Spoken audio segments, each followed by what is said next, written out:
course, without fail, the second I turn on my microphone, I start yawning because my brain likes to betray me, I guess. Hello, friends. We are back. It is, you know what? I should turn on my, there we go. Oh yeah, that's right. I had it sideways. No, I had it sideways because things got moved around because I had it horizontal because I was working on those D&D inspired Tamagotchis.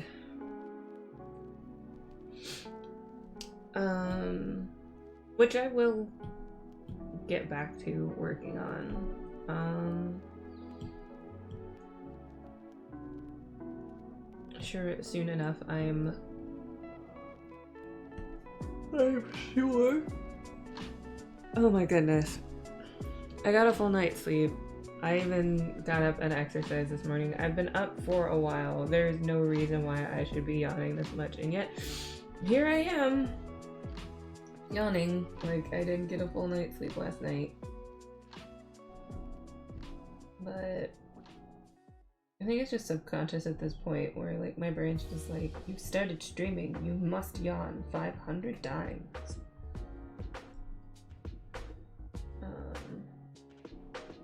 But yeah, so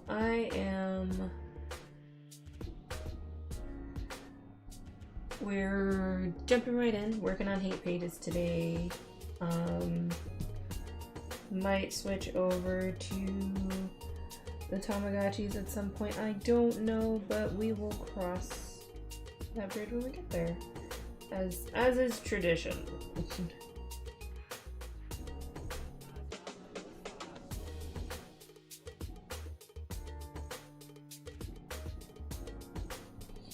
But yeah, happy April to everyone. Happy April Fool's Day? Please don't forget that today is April Fool's Day and that not everything I mean, not that you should trust everything that you read on the internet anyway, but like, especially today. Believe nothing. Trust no one.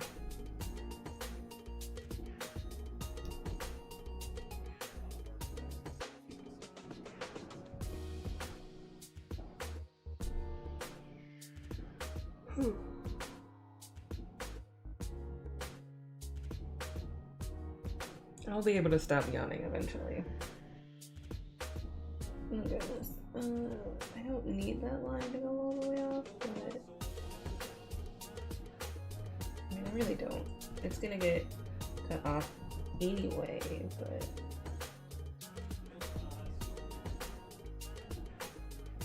yeah, I don't need to do that. Ugh.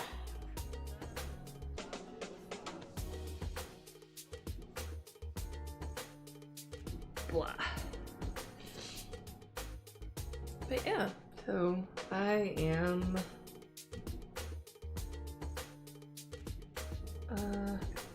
now here's the question.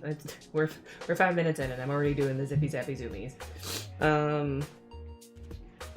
So the voice volume's good. Oh, thanks! I appreciate you letting me know. Okay, the first 4 pages have all been like... Did I accidentally erase? Okay, no, that was just a weird thing. First 4 pages have already been like full color everything. I guess now the question is, do I keep doing full color, or do I do a page with like a little bit of white on it and then just bounce back into the full color, because a lot's going to be happening in the next couple of pages. But okay. Why am I so sleepy? More reinforcement though that we need to get you a portable sound booth that'll help trap better, but right now it sounds pretty clear. Well, I appreciate the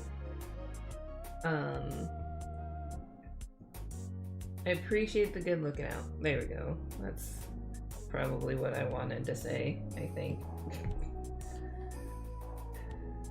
Apparently no part of me is awake right now. My brain isn't awake. My brain is clearly starved for oxygen, because if it weren't, I wouldn't be sitting here yawning my face off.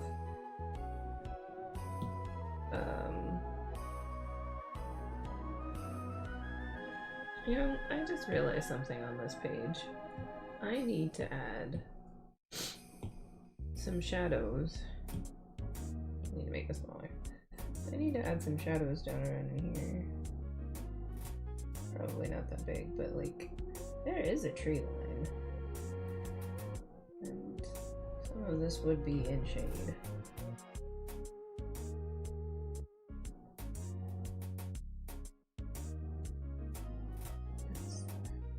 Because trees.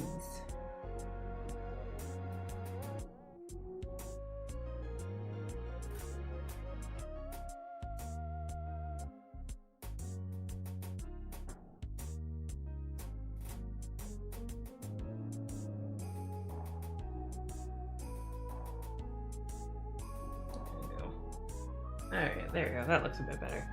I like that better. And that's like a little smaller. And nope, not there, but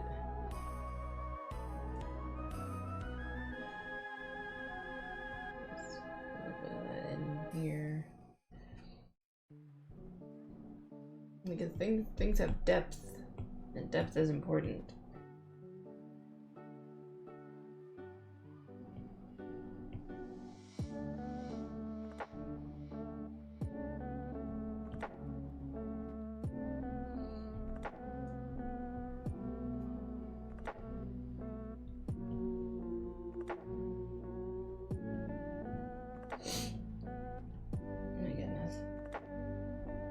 Sinuses are acting up.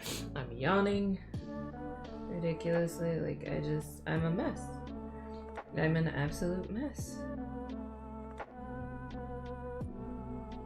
No reason why. I don't have allergies. There we go. That looks better. That makes me feel better. Tell me about it. I think I went into a fugue state during the interview because I had to work hard to remember what I said. I mean, yeah, like, I don't know what's going on with my brain right now.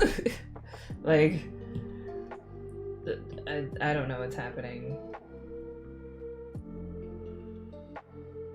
That's a green for grass. I don't want grass green. I want the green that I use for the trees.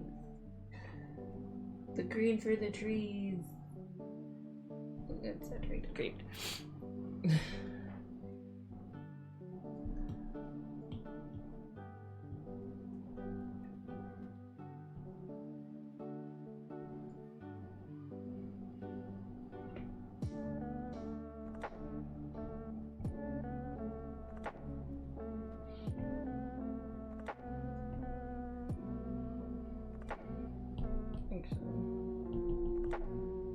To be a little smaller, since the trees are kind of supposed to be in the distance, but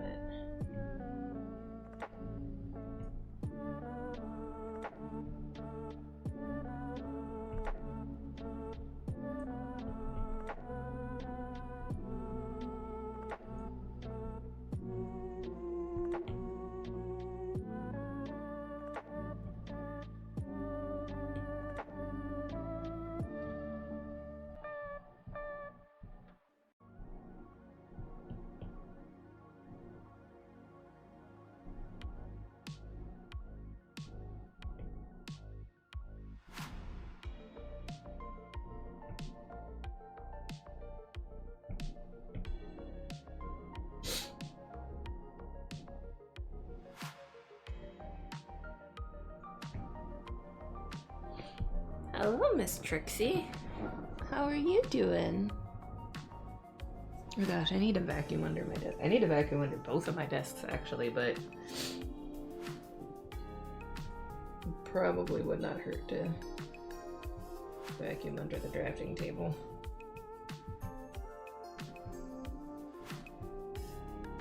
Okay, goodbye.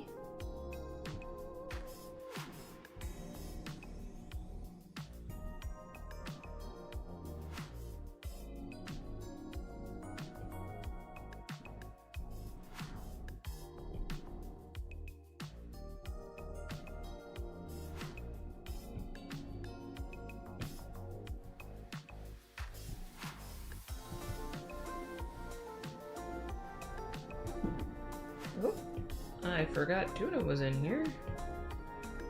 So he just jumped off of something.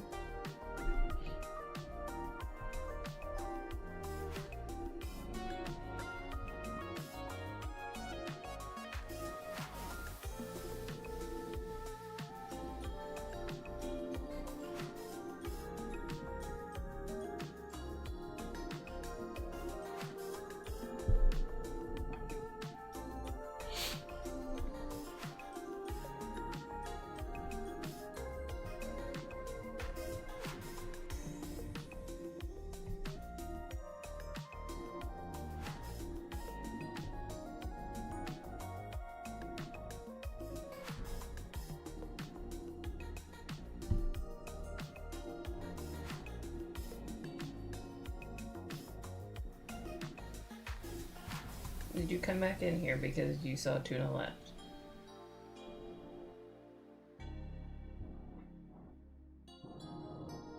I'm gonna take that as a yes.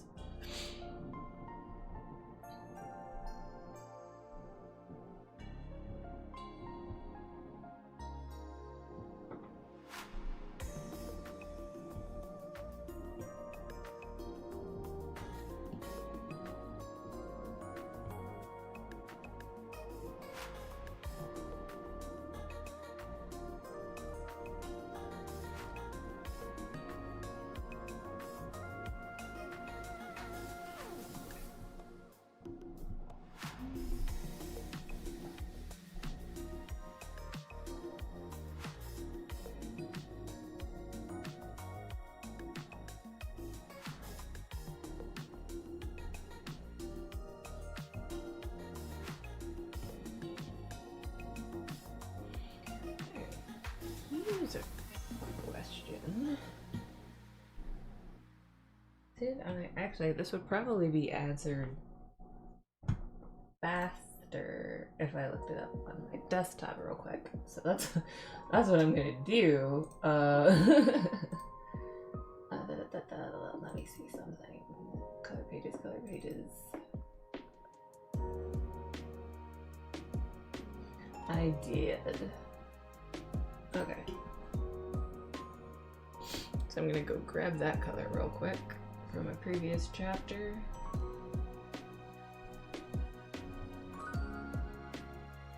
There we go. Oop.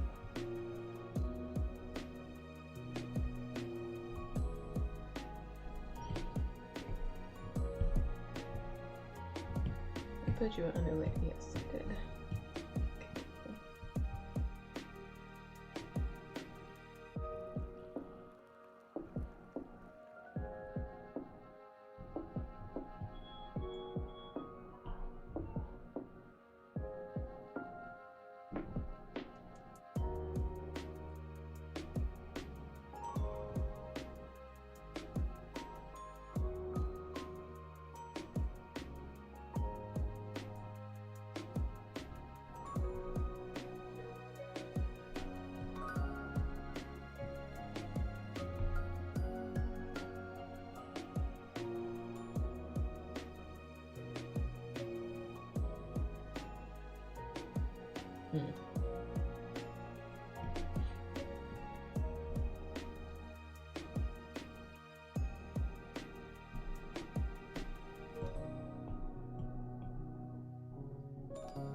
The dog is barking and I wonder why.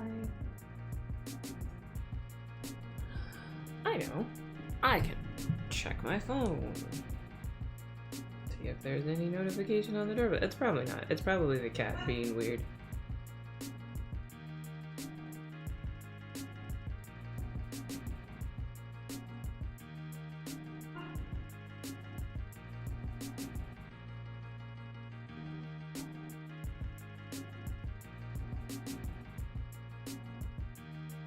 We'll find out.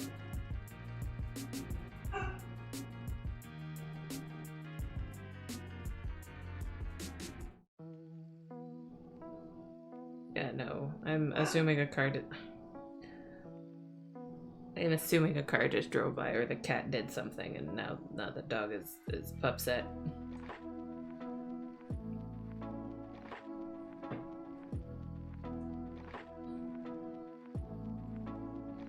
He's just like, how dare.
Alright, I'm back. I was checking stuff on the phone and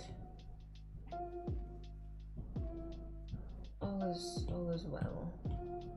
All is well enough. That's what matters.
You had to restart your computer.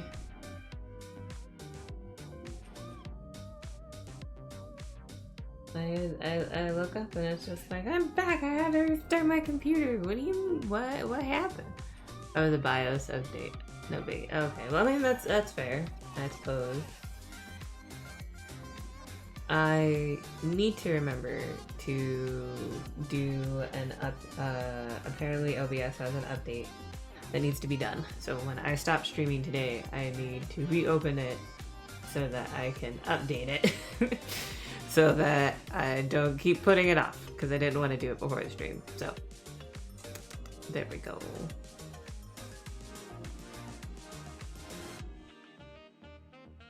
We need to unhook the whole thing and let me clean up the tower. No! I mean, yeah, eventually. Clean my computer. Spring cleaning and all that jazz. Yes, eventually. I concur.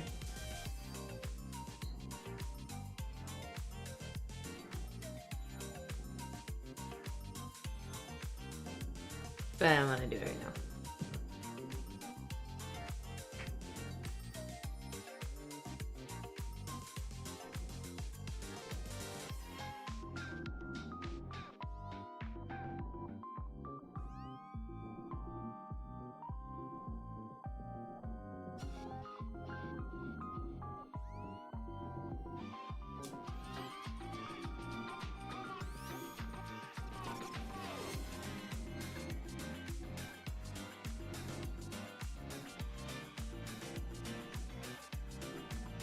We can bring my airbrush and compressor outside with it and give it the reflection on the need component prime because of dust. No, like I fully understand that I need to clean it up. I'm just being silly.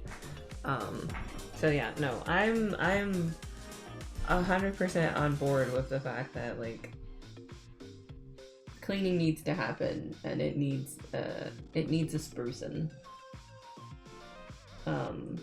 I'm not under any delusions of like, I don't need to do that. My computer's fine. It's built different. It'll be okay. And then when, you know, it implodes later because I haven't taken care of it or anything, be like, I don't understand why it didn't work. You know, just like that. Yeah.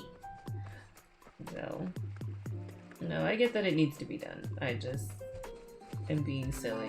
Being like, no, I don't want to do it right now.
You mean the tray with the round bit? It wasn't a bagel holder? No, it's a cup holder. Why would you put your bagel there? It's for cups, clearly. You weirdo.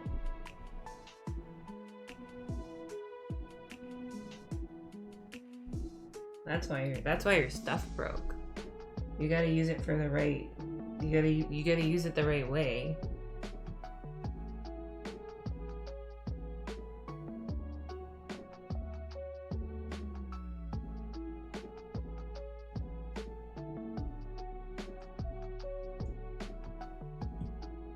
I didn't color drop anything for their clothes, did I?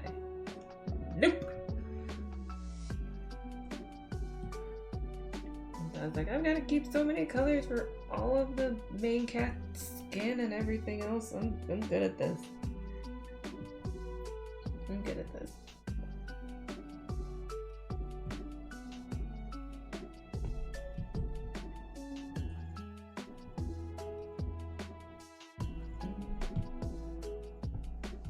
Leave that layer open for other stuff.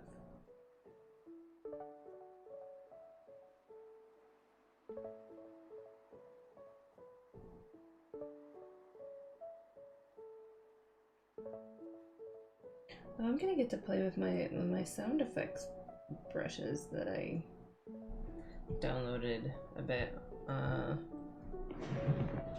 a page soon. I realize that sounds very ominous, but it's just like, oh yeah, I have to make sure that I write those in because I didn't hand draw them in. So I'm gonna have to do that.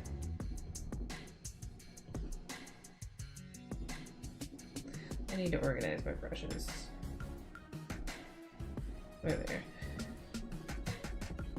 I need to organize my brushes something fierce.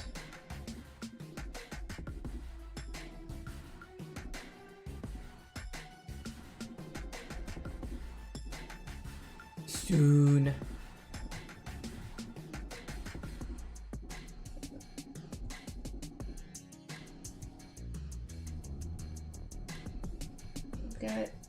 I got so much to schedule. I realized the other night that I probably, to save myself some heartache and some frustration in the near future, I should probably start formatting the pages for chapter 4 and subsequently the pages for chapter 5 for print, so that I don't have to spend eons getting all of those formatted and ready to go. Or at least for when it's time to do that, it takes the least amount of time to get it done. Because I remember how long it took me doing everything on volume 1 of Hate. So now I can only imagine how long it's gonna take to do everything on volume 2. So oh, wrong brush. So yeah, there's a part of me that's not looking forward to that, just because it's not terribly exciting and it can be very tedious. So I'm not looking forward to sitting and putting pages, like formatting the pages for print and getting everything squared away and whatnot, and getting all that sorted out and stuff, and so on and so forth. But it is something that needs to happen, obviously. If I want stuff to go to print. I just realized I need to add something, but I'll do that in just a second. It's not super important that it gets done right this minute. But yeah, it's just like, oh yeah, because I'm playing with the idea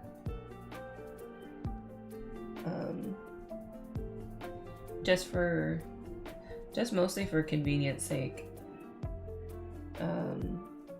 I'm probably gonna run a Kickstarter for Heat Volume 2. I think I'm playing with the idea. I would have liked to have run a Kickstarter for Hate Volume 1.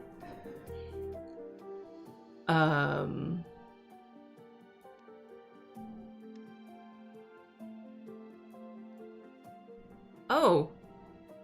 Okay.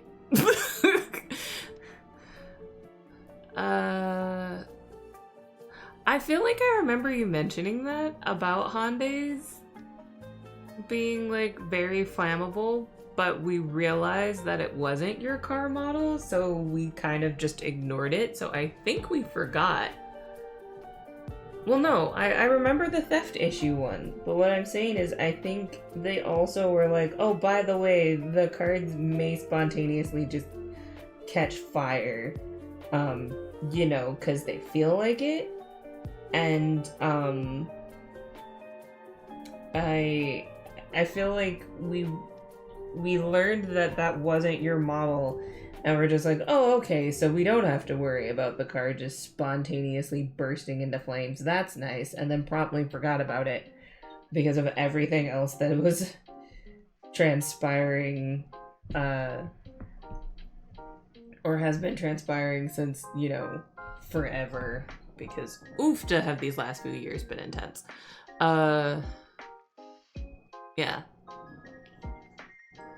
What was I saying? Oh yeah.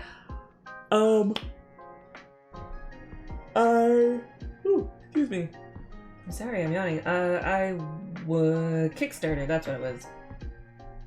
I initially, I think, had planned to do a Kickstarter for Volume 1, of Hate, but what ended up happening, that plan got, and not in a bad way, but almost immediately scuttled, because I got into C2E2, and so I was like, well, I have this webcomic, and I have this up that I want to, you know, share with other people. I want to make sure that other people are aware of it. The whole point of putting it in print was so that I could have another way for other people to be aware of its existence instead of me just shouting it on the internet. And, you know, I'm going to C2E2. Why not just, like, it would be probably a really good idea for me to have physical copies of, you know, of my comic so that I can, in time for that convention specifically, so that I could have, you know, something physical to hand to people when I'm talking about it. Instead of just being like, yeah, I've got a webcomic, please, here's my business card, please don't forget about it. Here you go. So yeah, so that was that reasoning behind that. That's why, I mean, that's also why it ended up not having a Kickstarter, because I very quickly had to turn around I had to format everything, and I had to get it into print so that I could get it done with enough time to have it ready to go,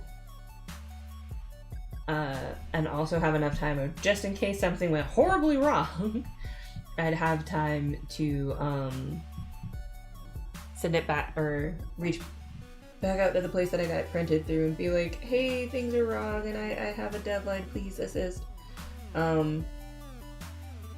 So all of that said, that is why Volume 1 didn't have a Kickstarter, and why it just kind of came into existence without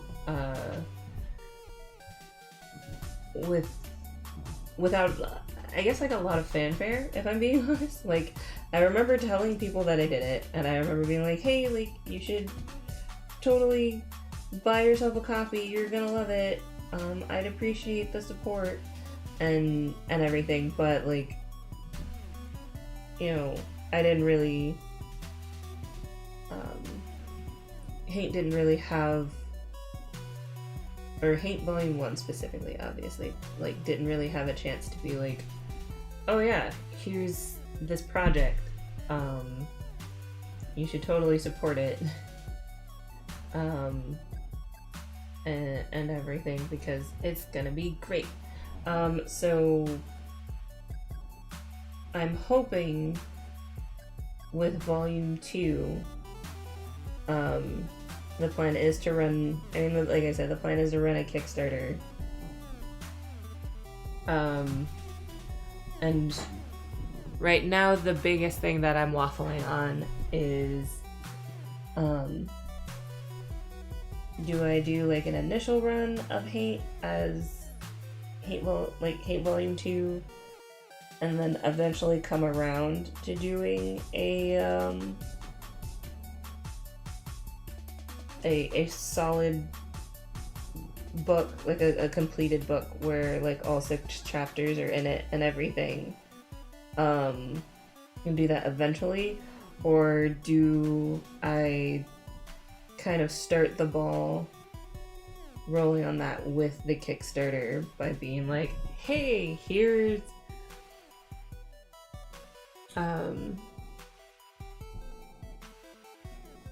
here's the Kickstarter. Here's Kickstarter for Volume 2. And if we raise enough money, like basically making one of the stretch goals for Kickstarter Volume 2 being like, hey, if we hit enough money, I'll print Volume 2, but then I'll also print like just the completed book of Hate with all 6 chapters in it from start to finish, so you don't have to continuously buy Volume 1 and Volume 2. So that way, if, you know, a person wanted to, they could have both volumes. But if they didn't want to, like if they didn't and they wanted the complete book, then, you know, they could do it that way too. It would also lessen the number of books I'd have to carry, in theory. Though, all things considered, if I did do one big book, then I would just have to carry one big book, or lots of one big book, as opposed to lots of smaller books. So, I don't know. It's something that I've been toying around with. I'm sure I'll figure out how I feel and where I stand on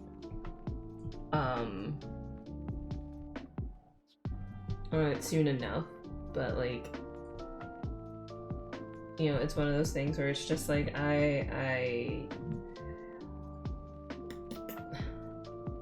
it's complicated. Because like on the one hand, yeah, okay, that is the hair. Okay. Like on the one hand, it's gonna happen regardless. One way or the other. Volume 2 will exist, and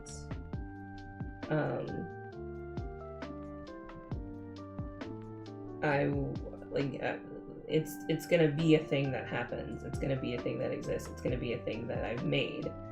The question becomes then, like, like I said, like, do I do them all together?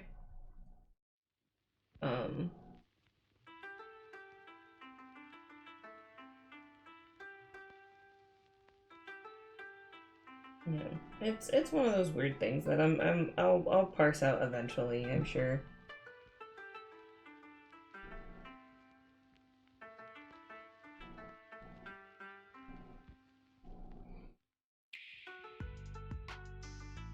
Like, I will have to make up my mind at some point, but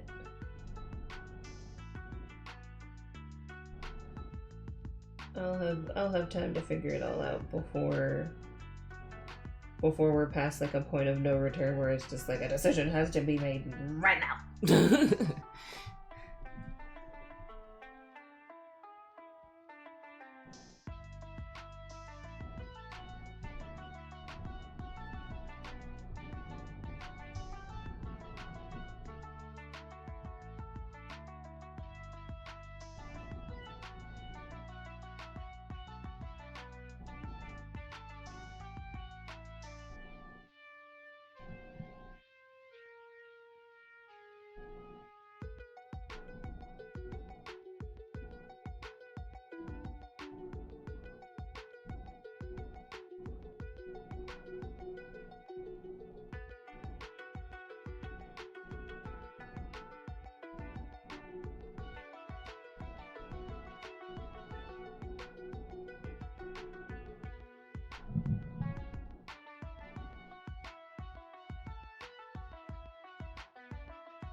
No, don't do that.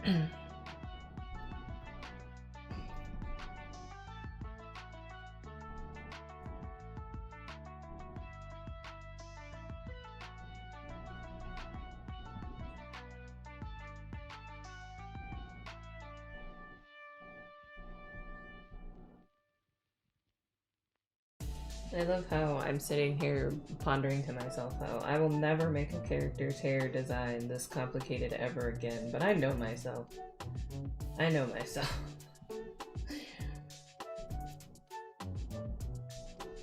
But I think I talked about it a bit when I was streaming the black and white pages that I was coloring for Bountiful.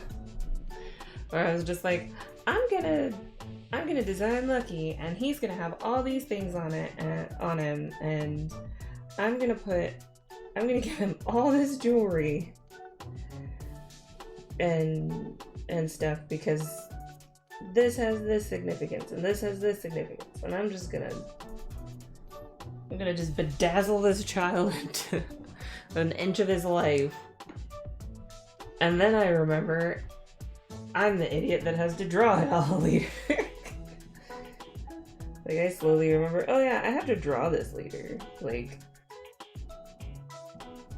I'm the one who has to come back later and make sure that, like, he stays on model. Like, how many earrings did I put in his left ear versus his right ear?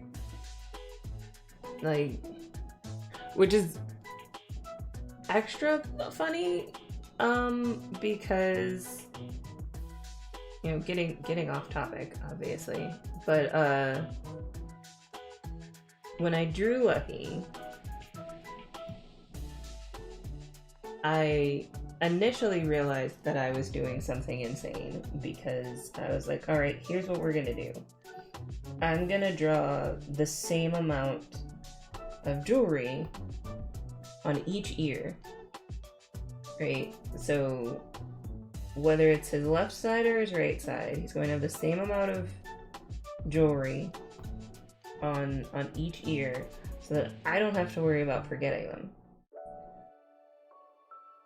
And then, for some reason, I decided one ear needed like a dangly little bit of accessorizing. And so I was like, okay, so this one will only be on his left ear, and then everything else is the exact same. So I never have to worry about messing it up. And then at some point between drawing that art and then redrawing other stuff for the comic and coming up with all of these other things, he lost some of the jewelry on his left ear, if I'm remembering correctly. Like I took away some of the jewelry that he had on his left ear, left pretty much all of the jewelry on his right ear except for one thing, and that one thing isn't there because of a narrative reason. And so now I have to remember that because that thing narratively isn't there for a reason, I have to remember to not draw that. Like now I have to basically just remember to not draw certain things on his ears, because it's like no, they're not there. Those aren't there. Like, that one piece of jewelry is no longer there because there is a reason it's not there. And I went from trying to make things easy for myself to just making things complicated. In an attempt to not complicate things, I complicated things for myself. I did this to myself.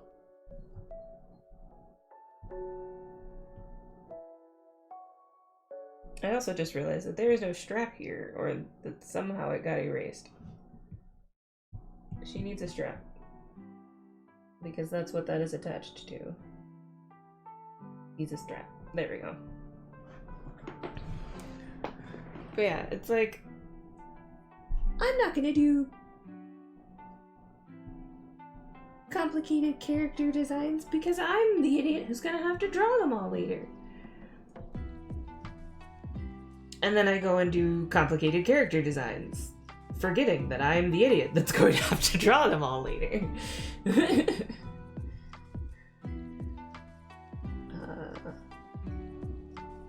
But I cannot be stopped. I cannot stop myself.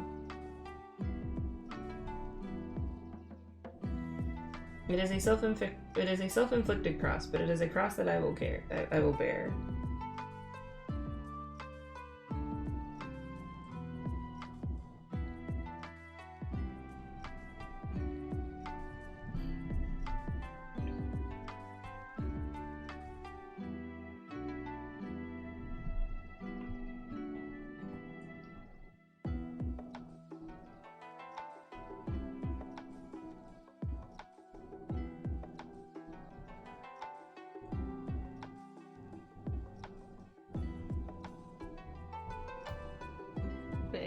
It just seems like it's something that I've got to do, where at least one character has to have a complicated design. At least one. I'm not allowed. I can't not make one complicated design. Someone's just gotta have all the bells on. For no reason. For no reason. Other than just like, yeah, this seems like a smart idea.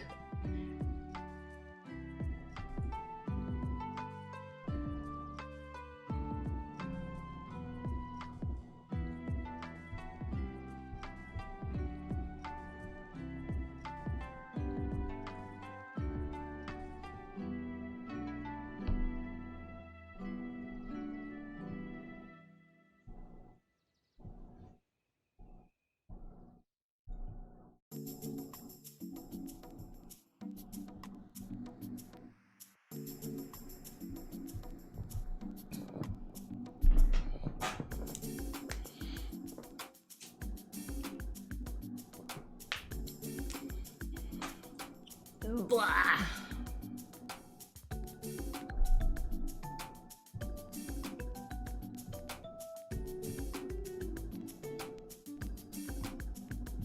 Such a good pink.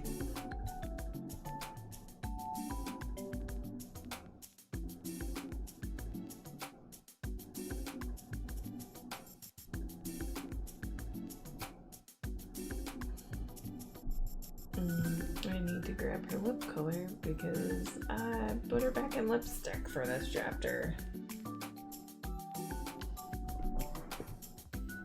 Nope.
Okay, why am I doing this the silly way?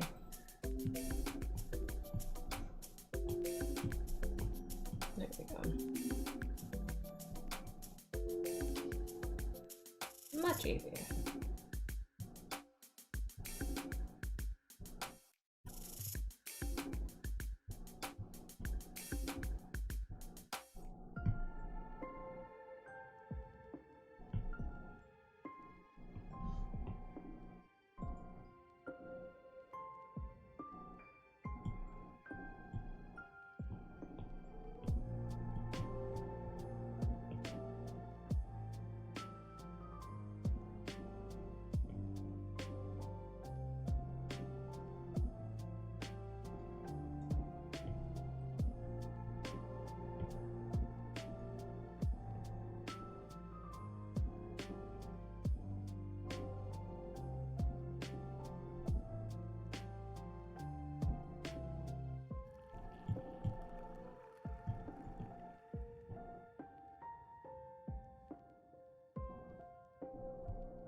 I'm going to take a quick stretch break, and then I'm also gonna go dab off my water.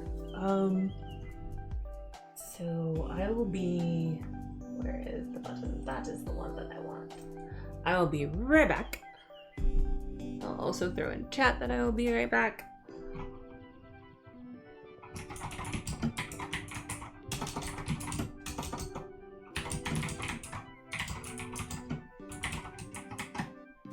Ticky tacky clipboard. I will be right back in just a second.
Alright, I'm back. I also realized what time it was. So I am doing the responsible adult thing, and I've preheated the oven so that I can make myself something for lunch. So I will probably bebop out 1 to 2 more times. But after that, after I throw something together, I'll be back up here and continuing on. Back. Put that over there. So while we're waiting for the oven to preheat, we'll go ahead and move on to the next page.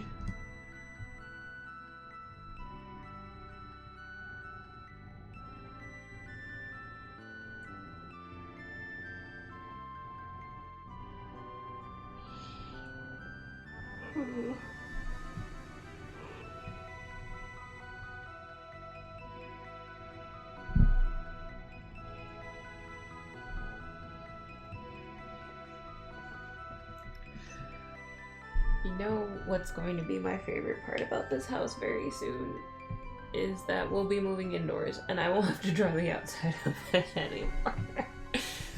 I did this to myself. I fully acknowledge that. I have no one to blame for this but myself. But I mean, that said, I had one of those moments. I've had that moment twice while drawing this chapter, or drawing pages for this chapter. Because I also had to draw a car. Cars are not my strong suit. And so I actually referenced my first car that I ever had, which made drawing one of the best things about drawing your own comics is that you can stick random homages to things that you're slightly familiar with, so that when you're having to draw stuff that you don't normally draw, it's a little less stressful. At least that's how it felt to me. So I stuck an homage to my first car in there. Because why not?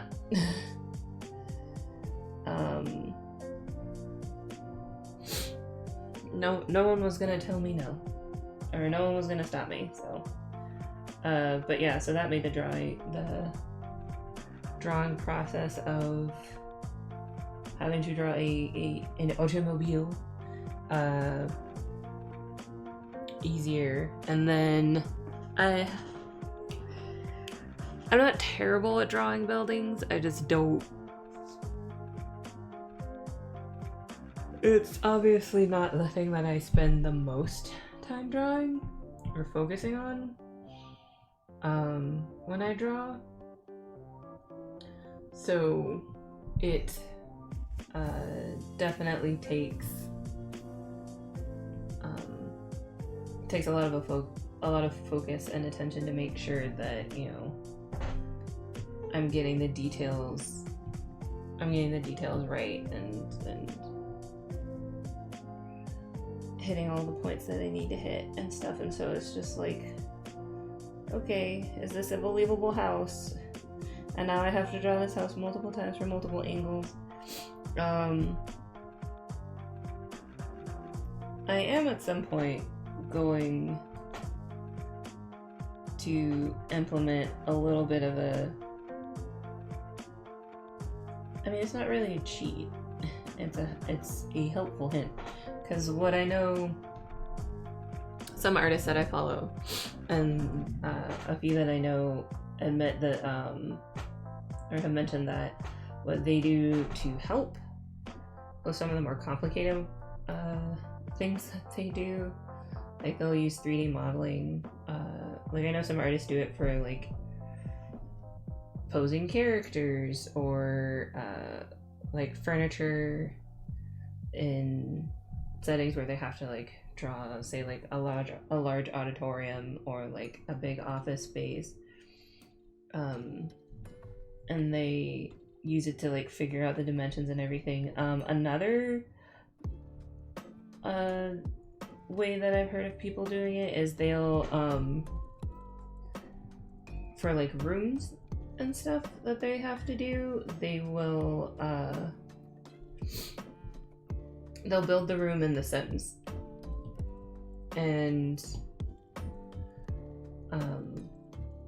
then take a screenshot of that and use it as a reference so that they can make sure that they you know, keep with consistency and everything. And so I've played around with doing that. I just also realized that that's going to change up how I that would definitely affect how I drew the pages, to be honest, because obviously the easiest way to do that is digitally. And as I've mentioned before, I don't I pencil traditionally when it comes to paint. I'm gonna be filling in these with different colors, so it doesn't matter that that's on top of that. But yeah, I ink paint traditionally.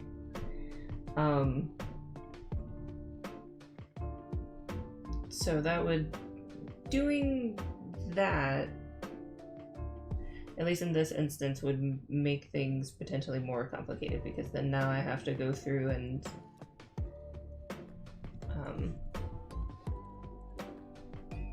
like I'd have to figure out a way to make it work in the way that I choose to ink things. But if I were going to do that, I don't know if I'll use it as a way to do like a trace over sort of reference, but I may go ahead and build it in build the interior of the house, or at least in the few rooms that I plan on showing in here, building them in The Sims, and so that I can have screenshots and stuff of interiors from certain angles, so that I'm not spending 5 billion hours trying to figure out how stuff would look from XYZ angle, you know?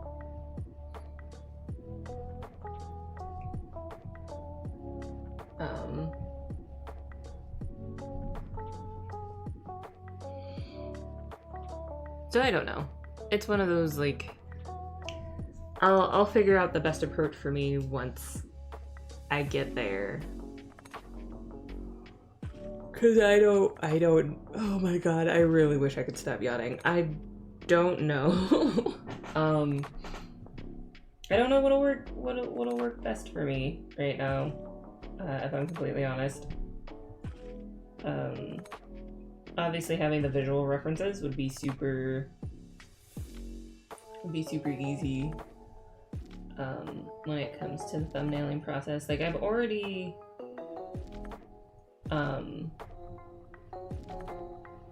in the book that I do my thumbnails in, I've already sort of drawn out like a floor plan of the house, so that I don't based on how I've drawn the exterior, so that I don't have a situation where I'm drawing spaces where like stuff can't be.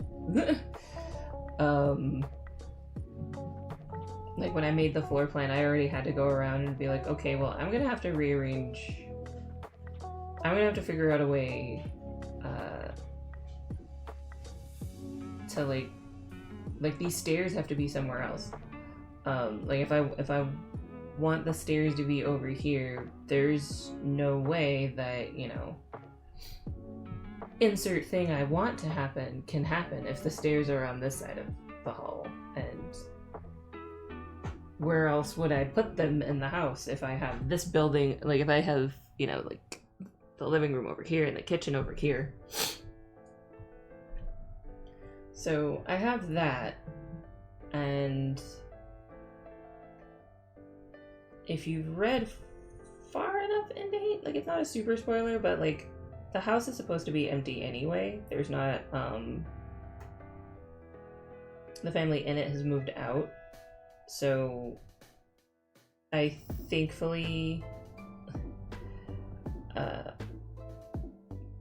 have saved myself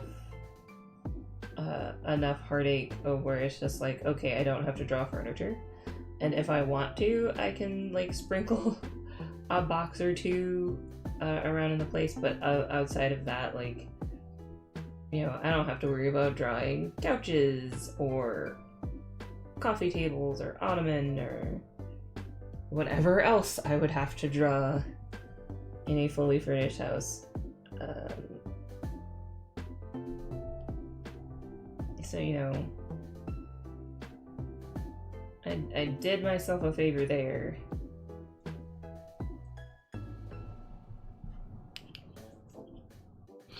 But yeah, who knows? I'll figure it out, I'm sure. I have a text message. Why do I have a text message?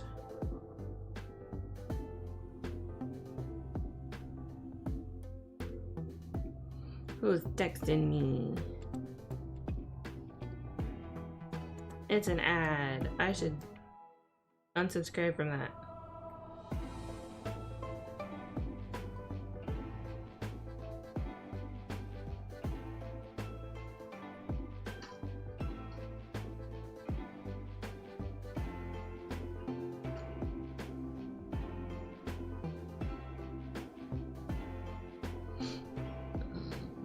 Let's see.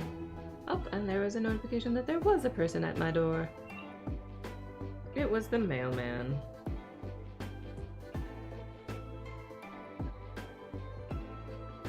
And then I went outside to check the mail. Okay, I will be right back. Again. To go check on something super quick.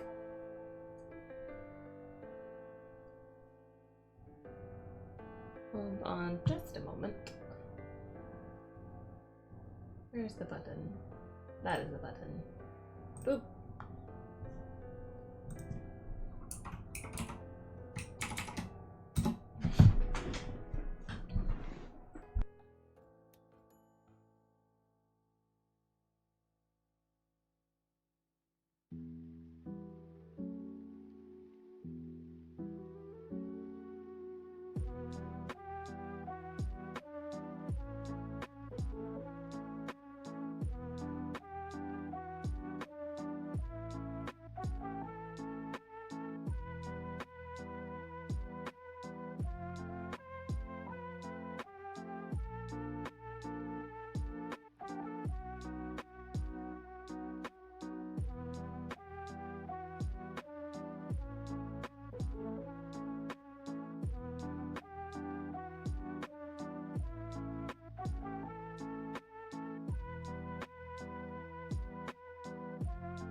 Alright, I have once more returned.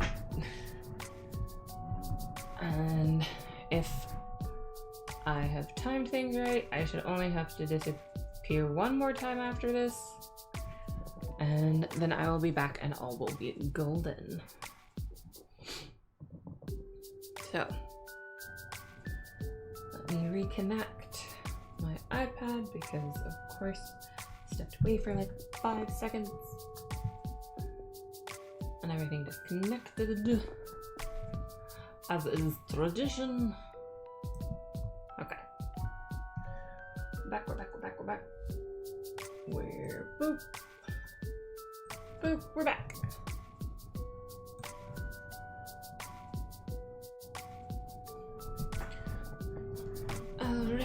Ready. Oh, well, that's not supposed to be filled in.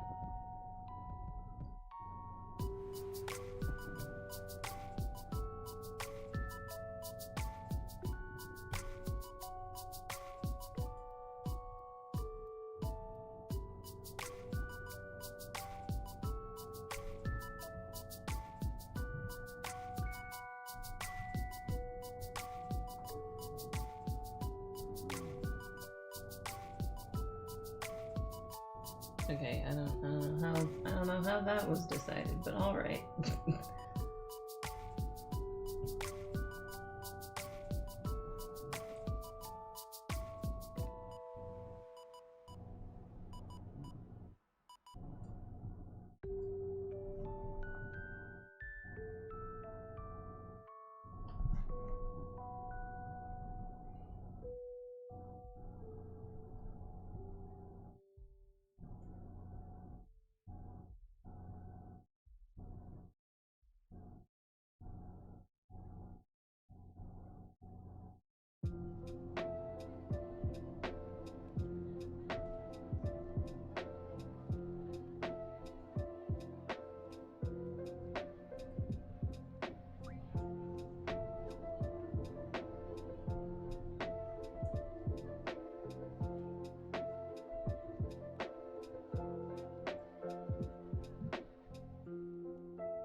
expected.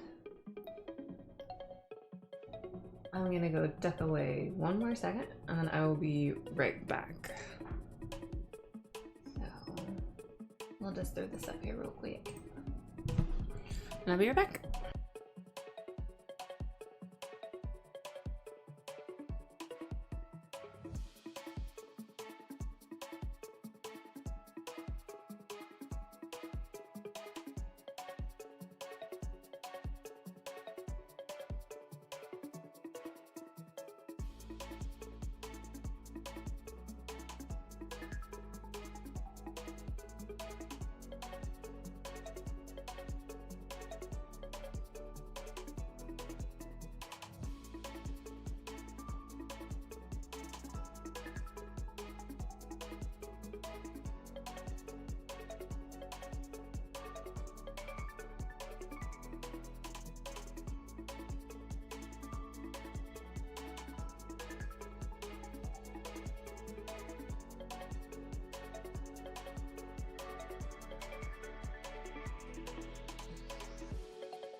Alright, now barring any dramatic interruptions or, you know, obviously the next eventual stretch of water break, I should be good. There should be no more interruptions.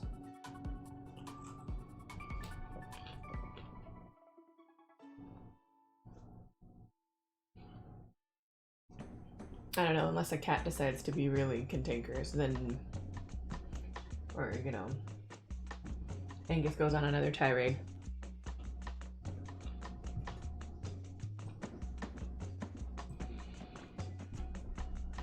But he's usually pretty well behaved, so I don't think we have to worry about that.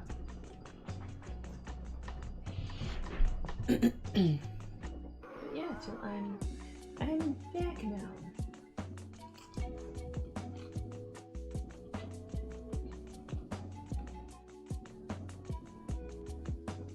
Oh, I should.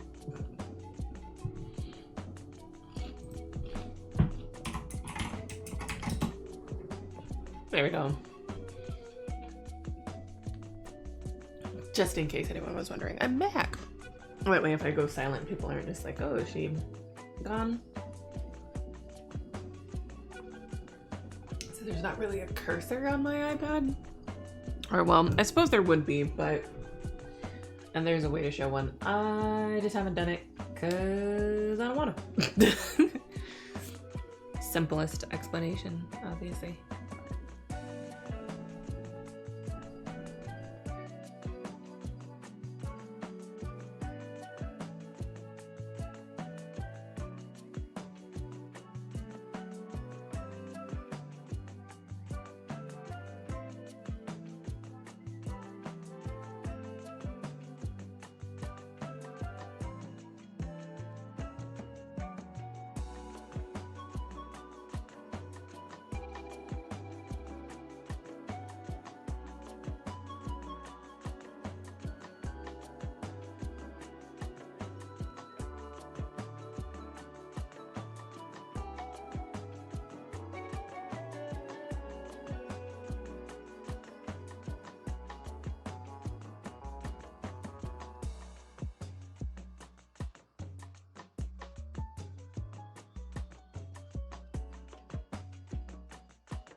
I look away for 5 seconds and it closes on me. Goodness.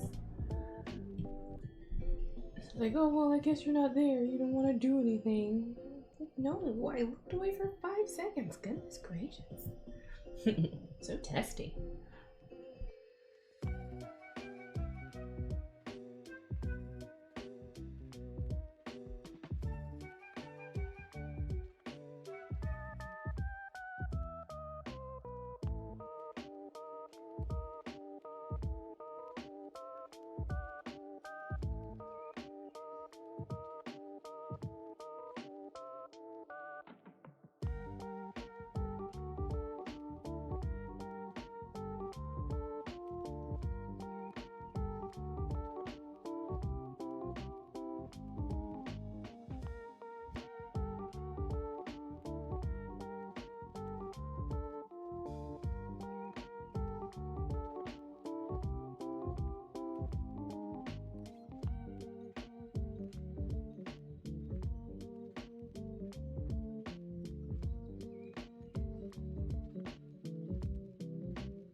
Ow! I hit my knee on the table.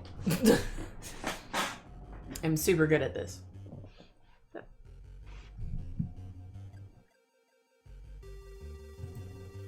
Oh, friend. What is...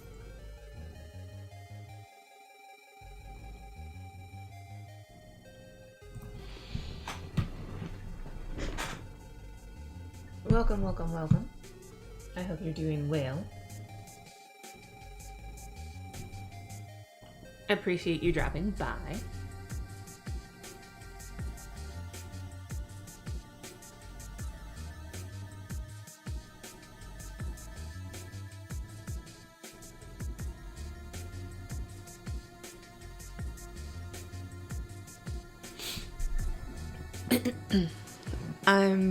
I mean, I feel like it's super obvious. But just in case it's not, one, I'm sorry. I'm swallowing down the rest of my snack that I had, and it got a little stuck. I'm trying to get it down with water. But yeah, no, doing some hate time pages, so thanks for coming and hanging out. Thanks for dropping by. Oh, thank you! I super appreciate it.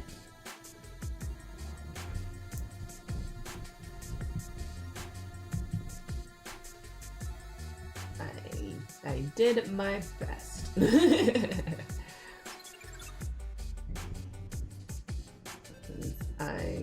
Back when I first started streaming, I had my face on camera. And I didn't wanna do that this time around. Because I had a few moments where I was just like, you know, I'm gonna have days where I'm gonna look rough, let's be completely honest, and I don't wanna be on camera when I look rough, and then that means I'm not gonna wanna stream, and that's gonna mess with my mood and my flow and all that jazz. So like I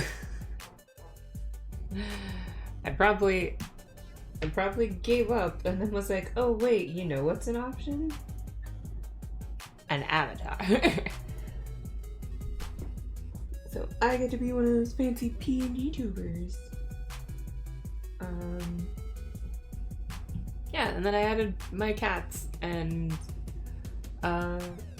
my dog because I figured chances are at some point during the stream they're going to be heard eventually. So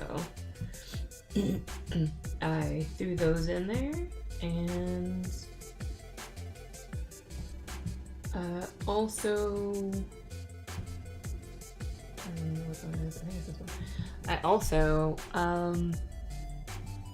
I thought about making them change when stuff flaps back and forth or when I talk, but then I realized that was gonna cause a lot of potential chaos, and I don't think anyone wants to deal with it. Or it's gonna make it look too busy. So I settled with me having the lip wraps. I feel like that's the wrong color for the hair. I think I did this. Oh my god, I think that's that color. Did I somehow swap them so that they're the same color? I'm going to cry. I feel like... have I been doing myself a chaos the whole time? I think I have. Alright, well... See, here's the thing. They're supposed to be two different colors. But they're also very similar colors. So, it's fine. It's fine. It's fine. It'll just be a secret between everyone in the stream and me.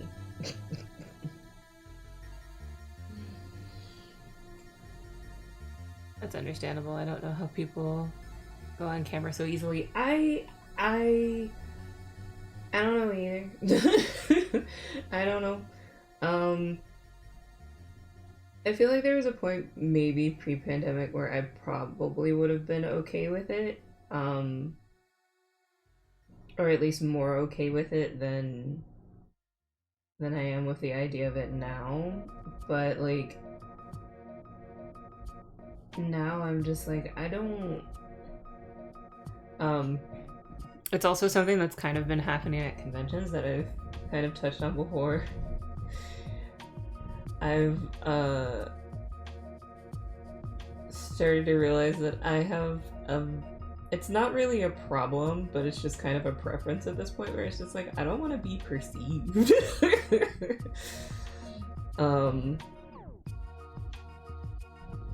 So it's just like I appreciate people coming up to me at conventions and people recognizing me and stuff like that. That's a lot darker on my iPad than that is on the screen, so we're gonna use that to my advantage so I can see what I'm doing. But yeah, I have these moments from time to time where it's just like I don't want people to I don't want to be perceived. And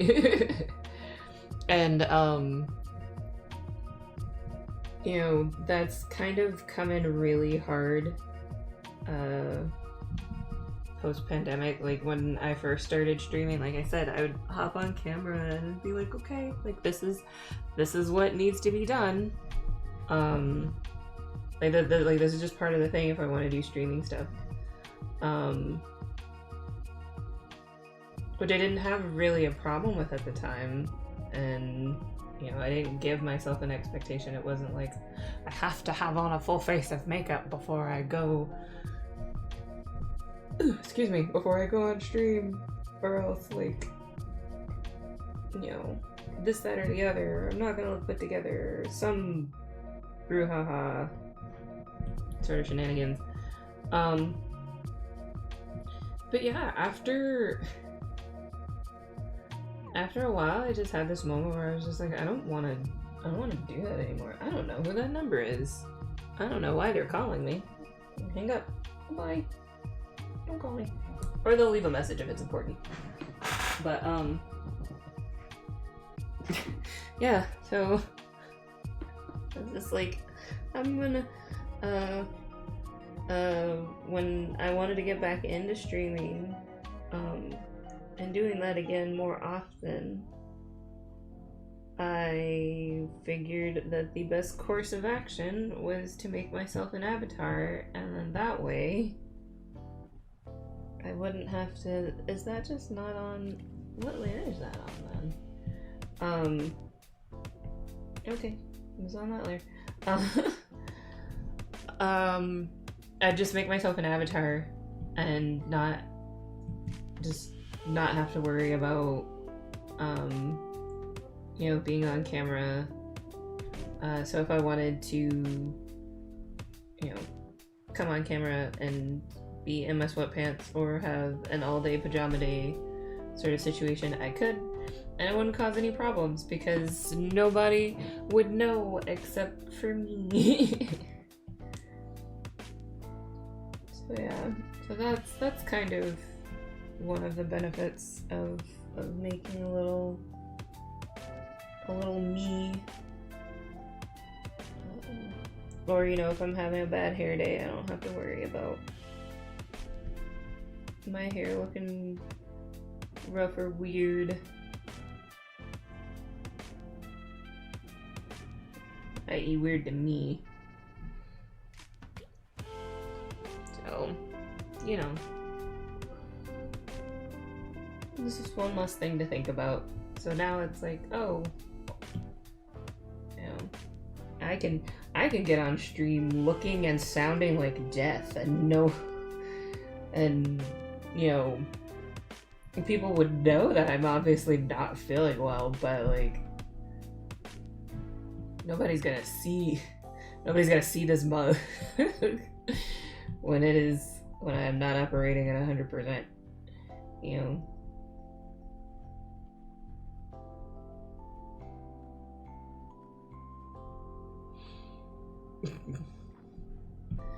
So it's like I know my like I'm joking about it kind of harsh, but like I know myself. I know that like on the one hand I don't care. And you know, if I wanted to get on here looking like life ran me over, I would do it. I wouldn't be too bothered. But also, I know that I have days like anyone else where I'm very self-conscious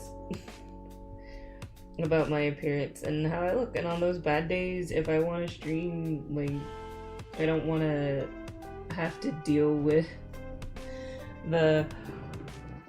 I don't want to have to deal with the days where it's just like, oh, I feel gross. I look gross. Oh no, but I gotta power through because if I don't, then nobody gets a stream. It's just silly. So, or at least it is. That's the way that I see it. So that's why. That is the story behind why I created an avatar for myself, so that I don't have to worry about that kind of stuff.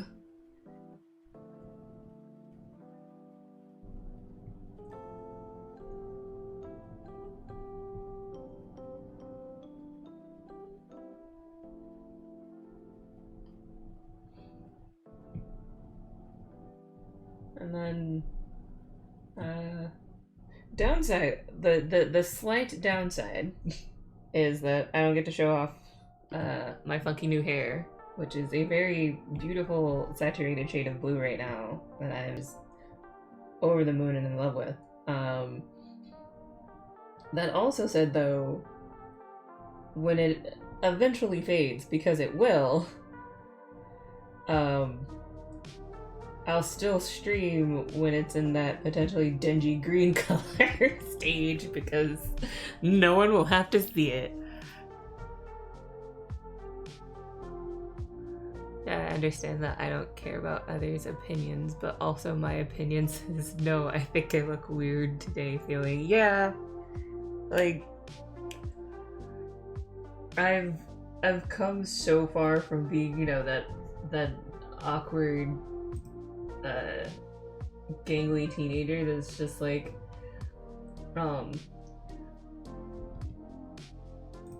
it's just like, oh well, but you know, like, people are gonna think I look weird. I mean, people already know that I'm weird, so it's really not that big of a stretch to be like, oh well, also now she looks strange too.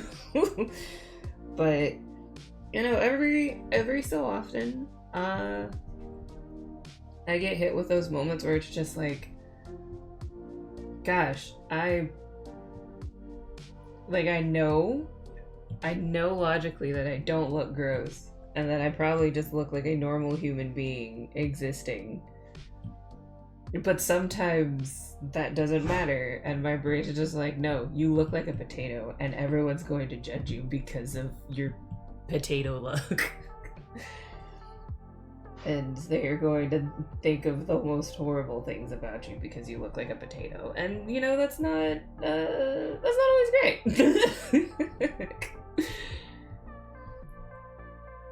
But thankfully, as real as all of that is, thankfully it is a situation where it is fewer and far between when that happens. And I've learned ways to, I don't want to say cope, but I guess just ways to deal with it, where it's just like, come on, we both know that's silly. And, you know, find ways to move past it that are healthy. Healthy and not self-deprecating. But yeah. And also, the other benefit of having a little avatar person, at least for my stream, is that I don't have to change my hair. Or at least if I decided to change my hair for the avatar, it would be super easy because I could just go in and recolor it. Whereas, like I need to do some not rebranding, but I want to change up the banner for my tables for when I'm in Artist Alley, and it's like I should probably put my face on the banner that's on my table, because while everyone recognizes me as the blue table that's in the hallway or in the Artist Alley, because it's true, I am the blue table. It's kind of I have been told so many times that people have found me because they just stand at the highest point before they enter an Artist Alley and look for the blue table, and they're like, there she is. So that's great. And so I can never, not that I had planned on it, but I can now never change the color of my tablecloth or anything, or else no one will ever be able to find me. But my banner, like, it's pretty old. The art on it is old, and I would also like to change that just so that you know, it reflects where my art is now better. And then also I want to put my face on my banner because I appreciate that my husband helps me and he comes with me to shows, and when he does, like, his help is indispensable, because then that means, you know, I can get up, I can stretch my legs, I can go to the bathroom whenever I need to, you know, I have help loading and unloading, and all that jazz, and it's great. Me! Yes, you help me at shows so much, and I super appreciate it. But one thing that I have noticed at shows, which it's not annoying, it's just very confusing for me, is that people will... Did I do that again? No, I think that's the wrong color. I think I want this color for her eyes. It's this one. Yeah, the other color is for her shaved part of her head. Without fail, more than once during a show, someone will do the most, and crane their neck around the table to, like, find him. And then look both of us in the face and be like, oh, who's the artist?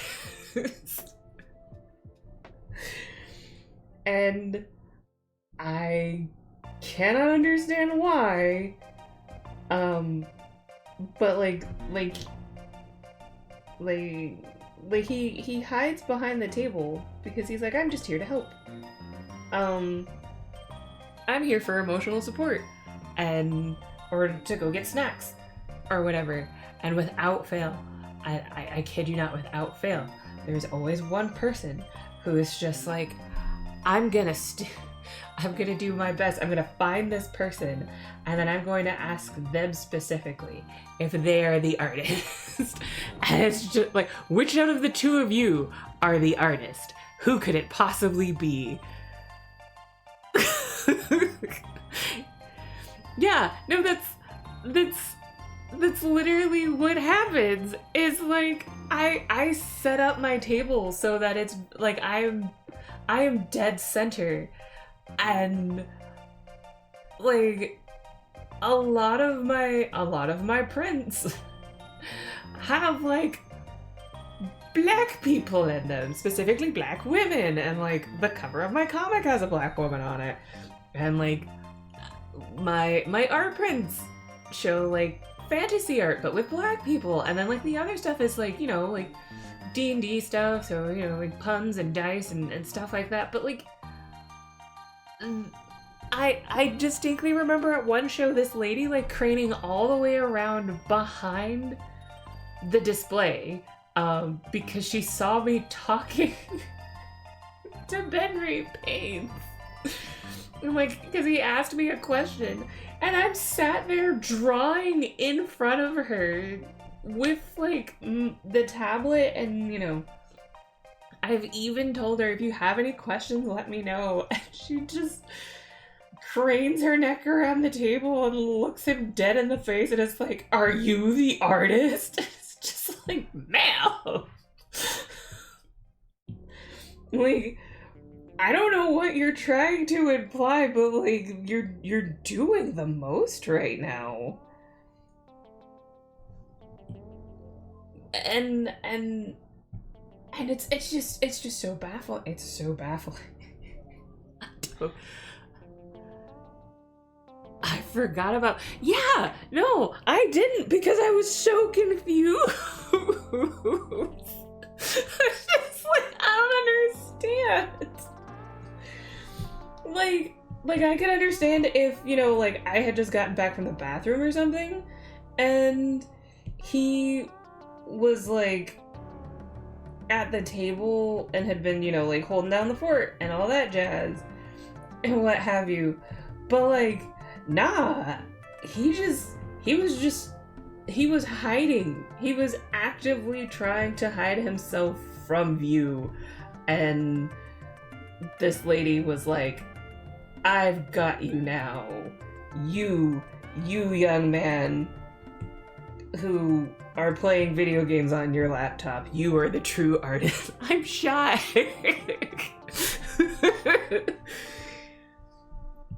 No, that's fine. Like, I know you're shy, and I don't expect you to like I'm not sitting here expecting you to like talk to people, but I was just so baffled. And so it's like, okay, maybe, you know, before I was just like, nah, I feel like it's pretty obvious who the person who does the art is. And then like, or like I've had other times where people have, because for a while I had, 2 business cards on the table. And see, that one I could see a bit more, because it was art. Both business cards had art that I had done, and they were art that you could get on the table, because one was a print that I had put on the business card and the other one was a sticker whose art I had put on the business card. And they were like, oh, are there 2 artists at the table? And, you know, if you see someone else hiding behind the table and you see 2 business card, like 2 different art on the business card, then yeah, I could see that. And so I kind of got away from that, and I redesigned my business card, so it's now it's basically my Twitch avatar, just there on the front and everything. And so far, since I've debuted those business cards, nobody has asked yet, but I'm still gonna put the banner. Like, I still think I'm gonna get the banner and get that made so that I have my face on my table, so that it doesn't happen again, because I feel like once isn't, like, you would think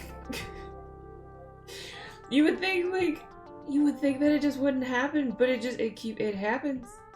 It's happened, and it baffles me. It baffles me so much.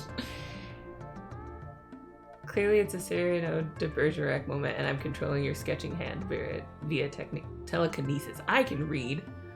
I have a degree. I need to get some cards made with my frog so there's 0 confusion. Well, no, because then if we're still at the table, see, here's the problem. If we were at the same table, even if you have a frog, even if your business card said, I'm here to help, like, no, it wouldn't matter. They'd still find a way to be like, you must be the true artist. You, sir, who are here to assist, clearly are the true artist.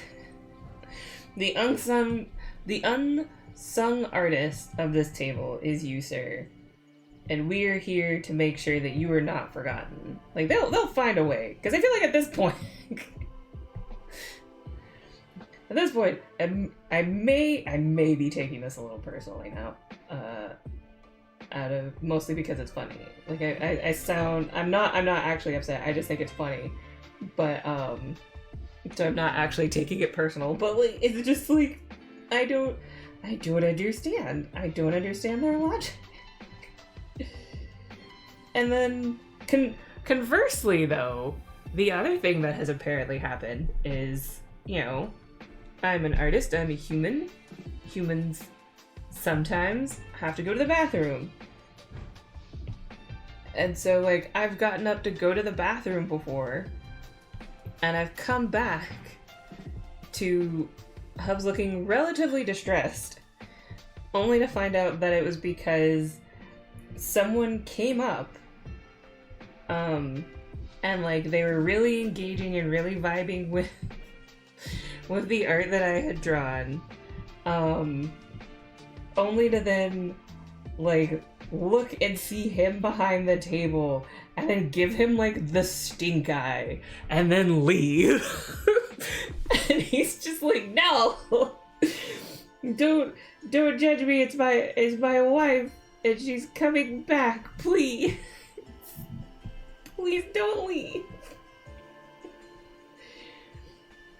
And I'm just baffled. People baffle me. It's so weird. It gives the feeling if someone asked, did you draw that while you're trying to draw that? Yeah! No, so I had that happen. Like, I say in the wild, but like, I legit had that happen. I was waiting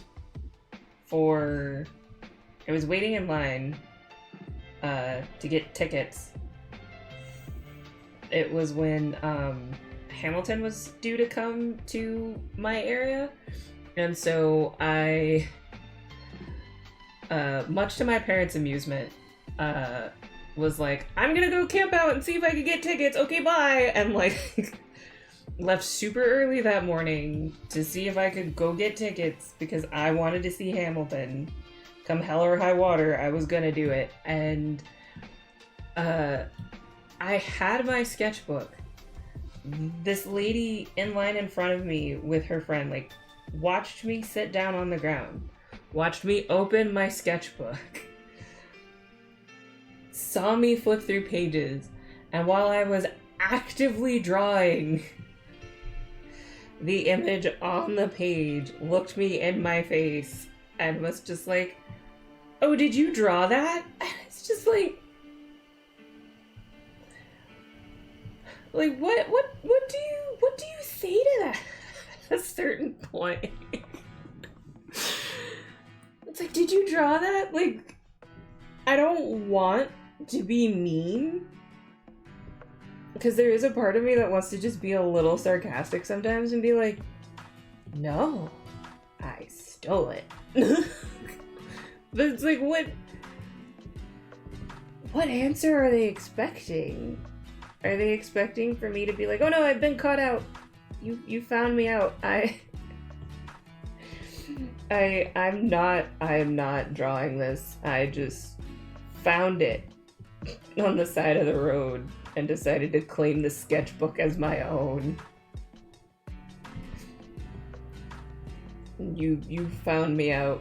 You called me out as the cheapskate and fraud.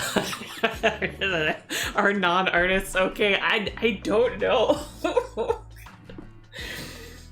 I don't. Sometimes I wonder because I legitimately don't know.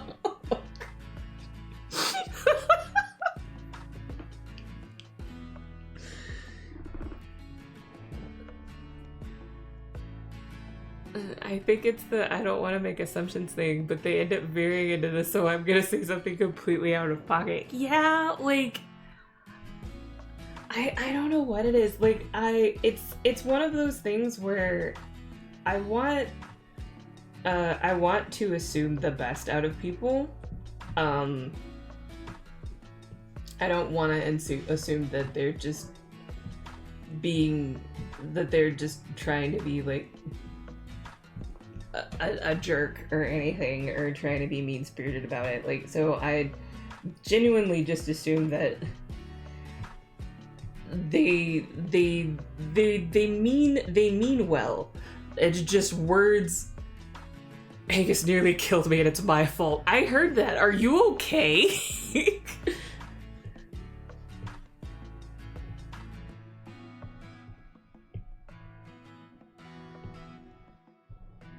I'm going to assume it's going to take him a second to respond, but that's...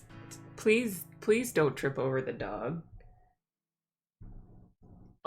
Yeah, we both went the same way and I nearly tripped over him. Our pets have a habit of wanting to go the same direction that we're going.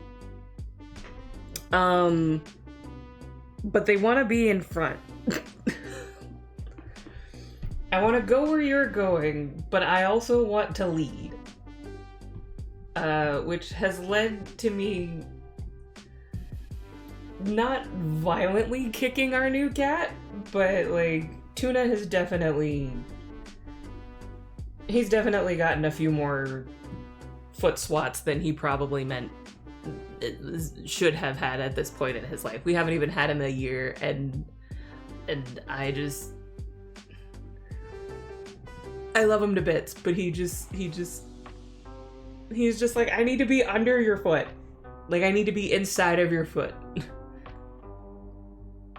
And then he just slowly lurched into his face and he just kind of stood there until I regained my balance.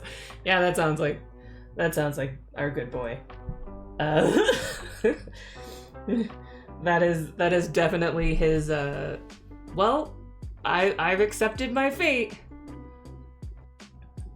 I had someone ask if I drew that when I was getting printout photocopies of my work. I was at my university in the art department, which is a separate building, so everyone in the building is studying art. Yeah, like, thankfully, I didn't have that problem in the art building at my school when I did switch.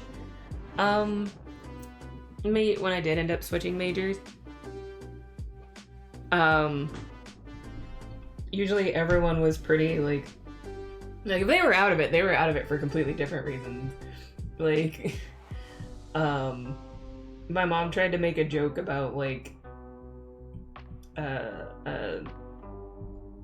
no, actually I don't think it was my mom, but I think it was like a friend of hers tried to make a joke about like how, like, you know, they hoped when I changed majors that I wasn't gonna be like, you know, that stereotypical art kid where like I just start experimenting with all sorts of stuff and blah blah blah.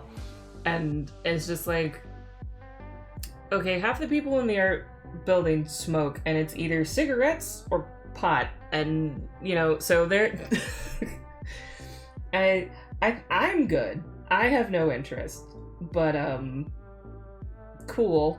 And but like, yeah, no, they'd be out of it for completely different reasons. I'd be asked constantly if I was done using a piece of equipment while I'm actively at the piece of equipment. So that would happen. But I never had the experience of someone being like, oh, did you make that? While I am sat there in front of them making it.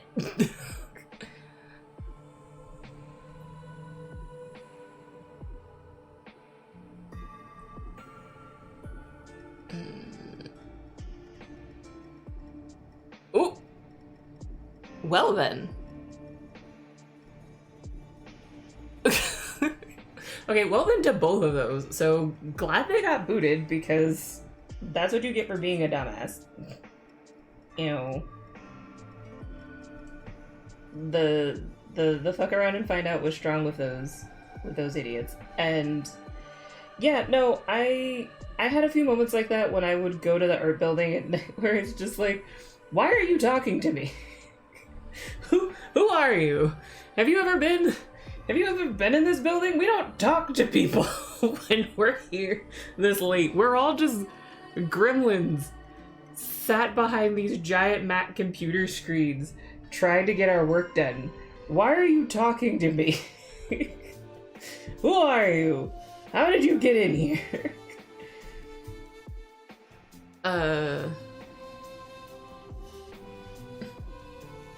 So yeah, like having someone walk up to you and be like, "Are you done?" while you're actively using something is what I dealt with. I had a lady do that in my metal sculpture class, because you know we had limited resources, and it would have been fine if she kept like I understand her asking like, "Oh, are you done with the it was the stick welder." Was it the stick welder or was it the MIG welder? I don't know. It probably doesn't matter. It really doesn't matter. But she was just like, "Are you done with that?" And I was like, "Yeah, you know what? Like, I'll let you know when I'm done. Like, I'll come get you so that you don't have to keep coming over here and stuff."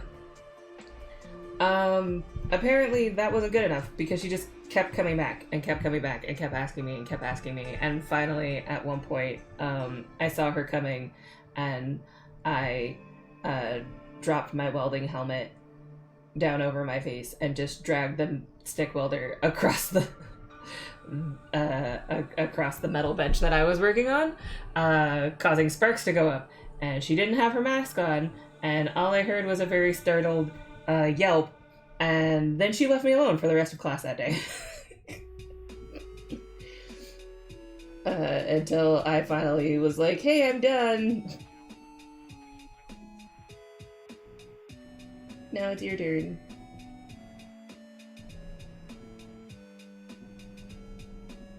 Also, totally understand the pet thing. One of our cats nearly tripped me down the stairs the other day. No!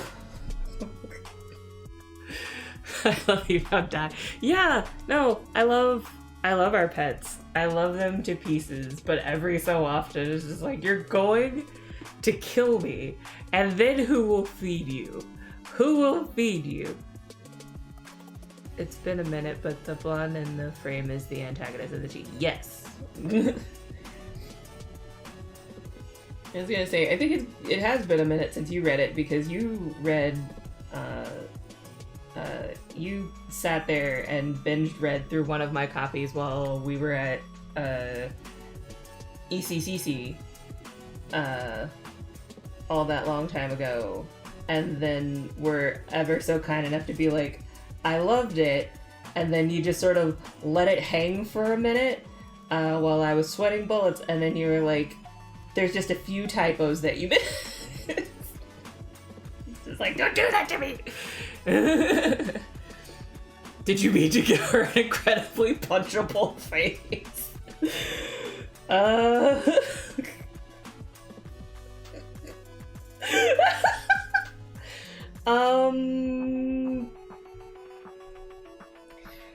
No?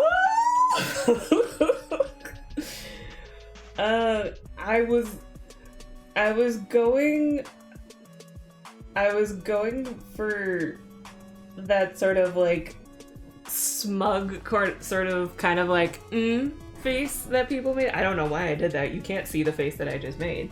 But I was going for that like self-assured kind of smug look. So the fact that she looks like that, and you're willing enough to like sock her in the face. That wasn't my intention, but I love that. I'm very pleased with that. She looks so arrogantly self-assured. Yeah, that specifically was the feeling that I was going for, where it's just like, yeah, no, like she very much thinks that like she knows how everything is about to go down. So she's very self-confident and very self-assured, which having self-confidence isn't a bad thing. Being a jerk is a bad thing.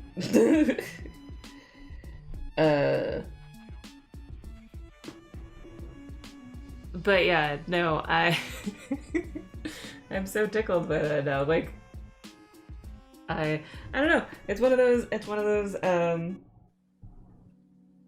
giddy, heart-filled moments, because it's just like, ew. I hope people like the characters that, like, I realize I have no control over that, but you know, I hope that people like the characters that I want them to like, and I hope they have the right sort of feelings for the characters that I want to be unlikable. But I also have no control over how people perceive characters once, you know, everything sort of leaves my hands, and I accepted that. But that does make me laugh. But yeah, no, she's supposed to have a very smug, like, face. And I'm glad that that came across.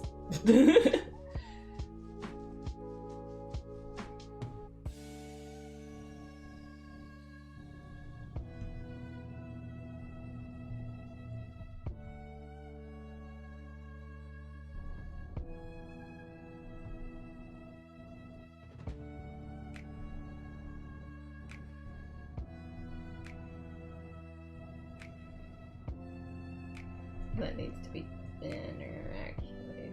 Wait, not that thin. Okay, that feels like that's barely any difference, but I know there's a difference, and so that's what matters.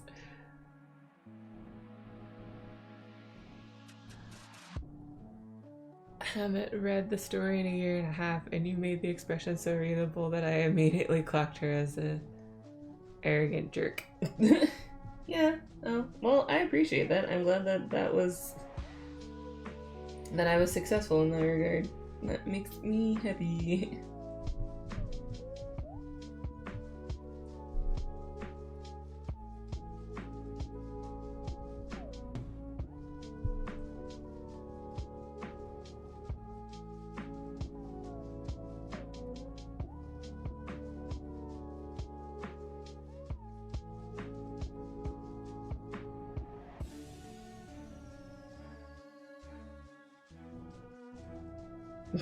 Oh no, I already know of Yakuza and its shenanigans. You cannot nothing.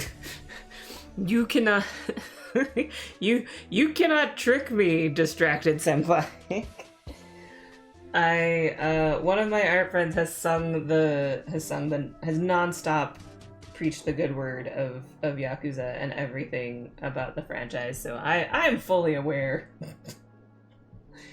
I'm fully aware of that game and what it does to people and everyone's just general just the oddity that is that game. Oh, Renee's using a mod. Okay.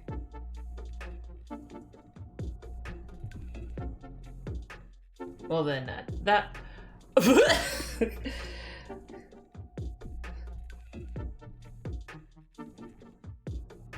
Alright, well, see you later, Benry.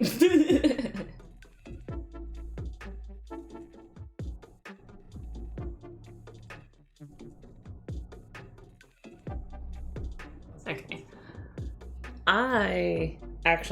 I'm gonna be right back real quick. I'm gonna go refill my water, but I should only be gone for like 5 seconds. Okay, maybe not 5 seconds, but like I will be right back. And since there are actually people here, you'll know that I'm leaving, so I don't have to type into chat that I'm leaving. Hold on a second.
Okay, I'm back with hydration. And I'm gonna go get a snack. I got a snack too! I thought about getting some popcorn, but maybe I'll get popcorn later. But I got a... I got my new favorite fruit snacks because the Walmart brand ones apparently taste like butt now after they disappeared for a while because they changed the flavor and so they changed the size of the big box and then they changed the flavor of the big box. Or, well, no, they changed how much were in the big box and then they also changed the recipe for all of them. So apparently they all just taste gross now. And so now, I get a different fruit snack. That is like the Fruit Leathers. And those are tasty.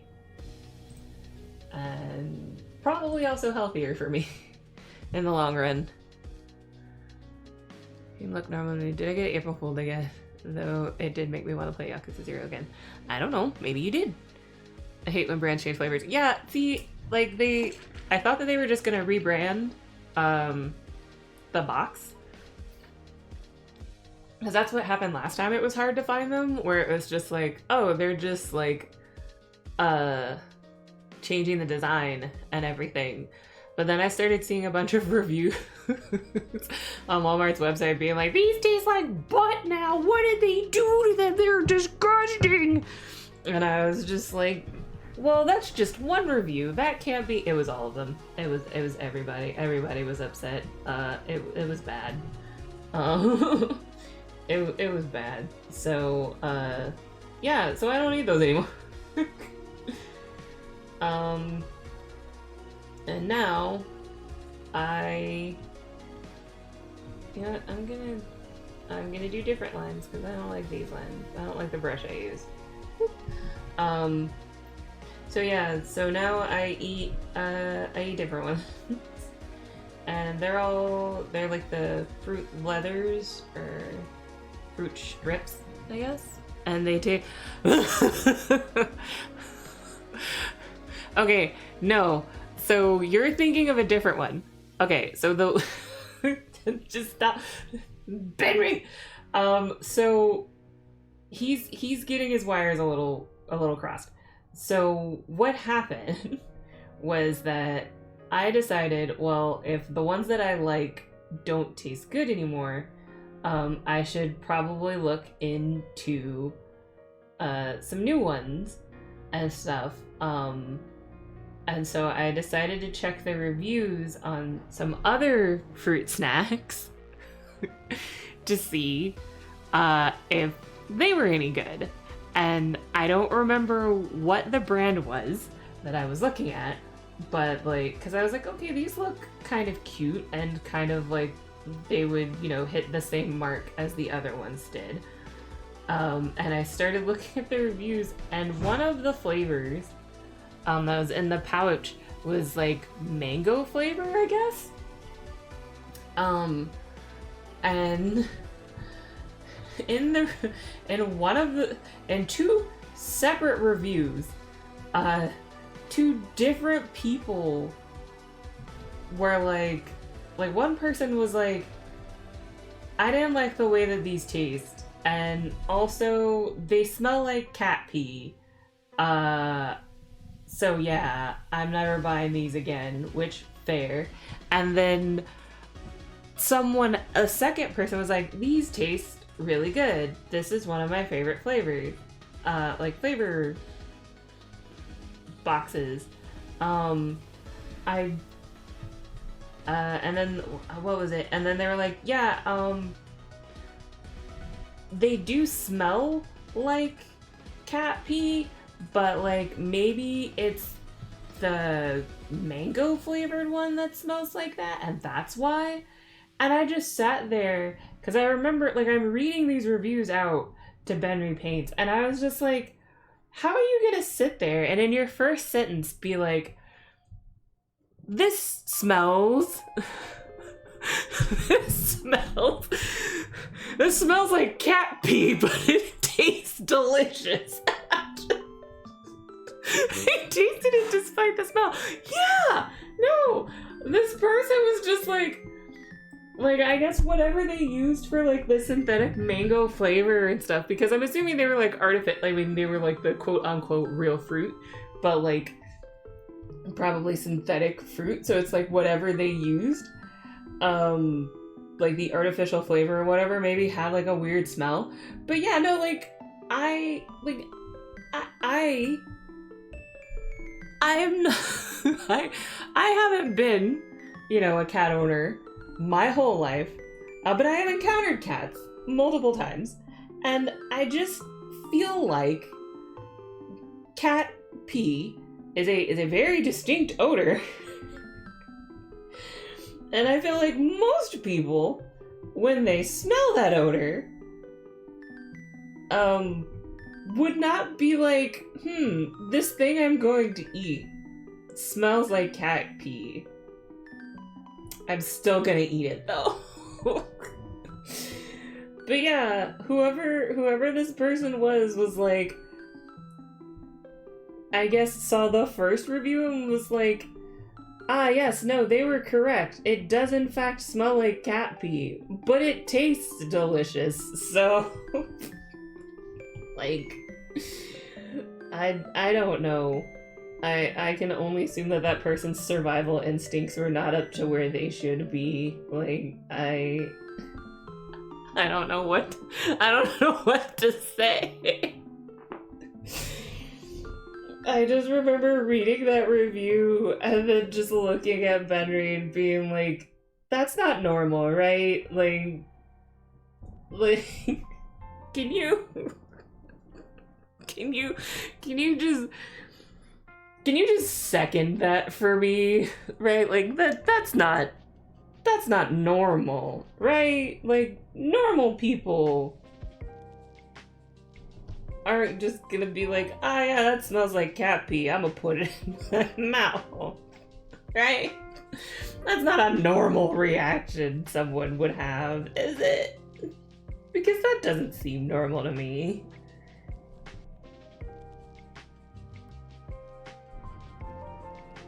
Dude, I'd be distracted by use gloves to get rid of it.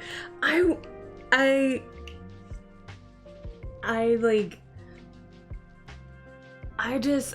couldn't think of putting it in my mouth, because like, so there used to be this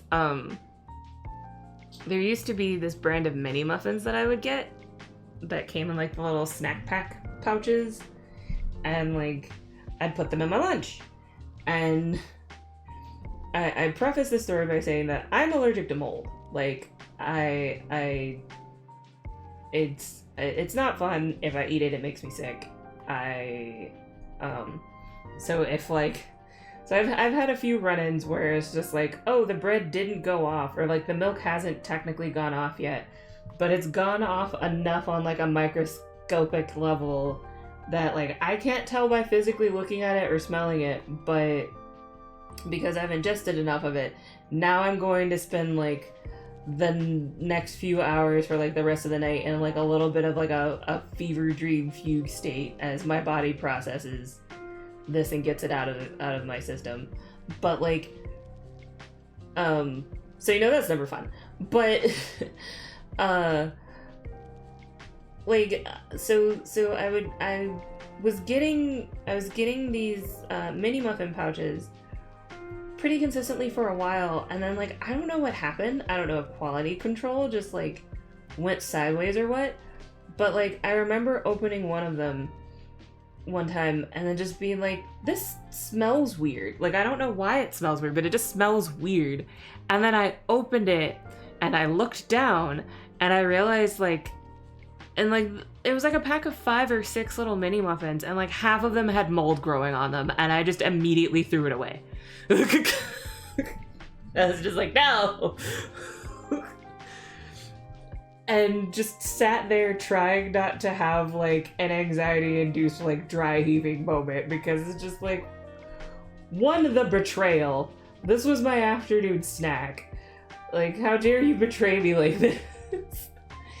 And two, it's just like I don't know. Like how but yeah, no, like I feel like if I open, like it had a very distinct, like something's not quite right here smell to it. And I feel like to bring it back to the subject at hand, I feel like if I were a person consuming fruit snacks and I opened the pouch and they smelt of cat pee, I would not eat them. I would not eat them. I just wouldn't. Why would you do that? Ooh, hypersensitivity. Yeah, no, I had a moment where like it was during college. So thankfully it hasn't happened enough. Actually, both instances that come to mind happened during college, but I really wanted a bowl of cereal. Like I was home for holiday and I really wanted a bowl of cereal. So I made myself a bowl.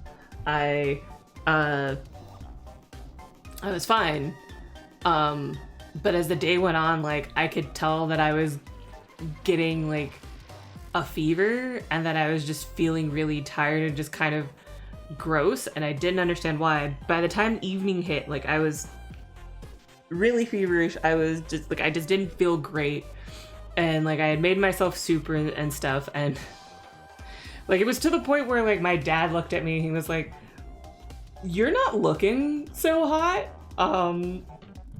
Take your temperature after your mouth cools down from eating like your soup, but like why don't you take your temperature and then maybe like a little bit of cold medicine and go to bed." And I was just like, "Yeah, I'll do that." Like I was a little more out of it than that. I think at one point I looked at my dad and was like, "My friends will never forgive me if I'm patient zero." To which he just laughed, shook his head, and was like, "Please take some cold medicine and go to bed. You clearly overworked and overtired college student." And so yeah, I did, and I went to bed. I woke up the next day, felt so much better. Decided once more I was going to have a bowl of cereal, and I proceeded to pour my cereal, and there was just enough cereal left in the box for there to be like a perfect bowl of cereal. And then I went to pour the milk on top, and it felt like there was just enough milk in the carton for there to be like one bowl of cereal with milk. And I was like, "Ah, yes, perfection." And then a giant chunk of milk fell like a chunk of milk fell out of the carton and into my bowl, and I was incensed. So yeah, and the milk somehow had not gone, was in the process of going bad, but was not bad enough to where it actually, like, it didn't taste bad when, like, it gave no other signs. It didn't smell bad, it didn't taste bad. I had smelt it before I put it in my bowl the day before, and apparently that just meant nothing, but there was enough of a trace in it that my body was just like, "You're gonna have a bad time, and you're not gonna know why." And then the next day it was like, "Oh, okay, no, I'm gonna go full bad now," and ruined a perfectly good bowl of cereal. And just it was a rough start to the day that day. Needless to say, I was a bit disappointed, but it did make the previous day make a lot more sense. You're trying to buy a bun. Ooh, Jamaican spice bun.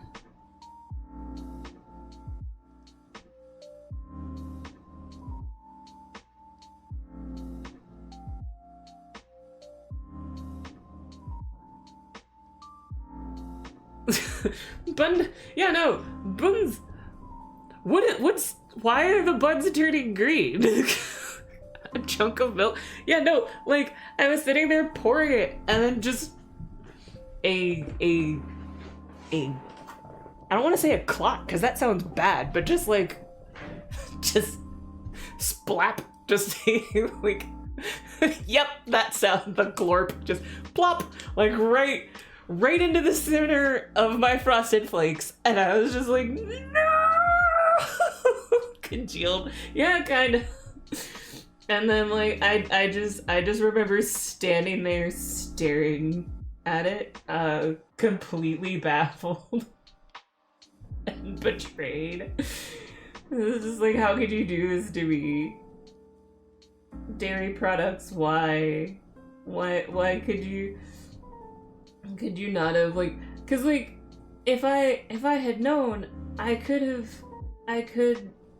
have easily salvaged that bowl. We had another carton of milk in the fridge, but no, it's like it decided that I didn't deserve cereal that day for whatever reason.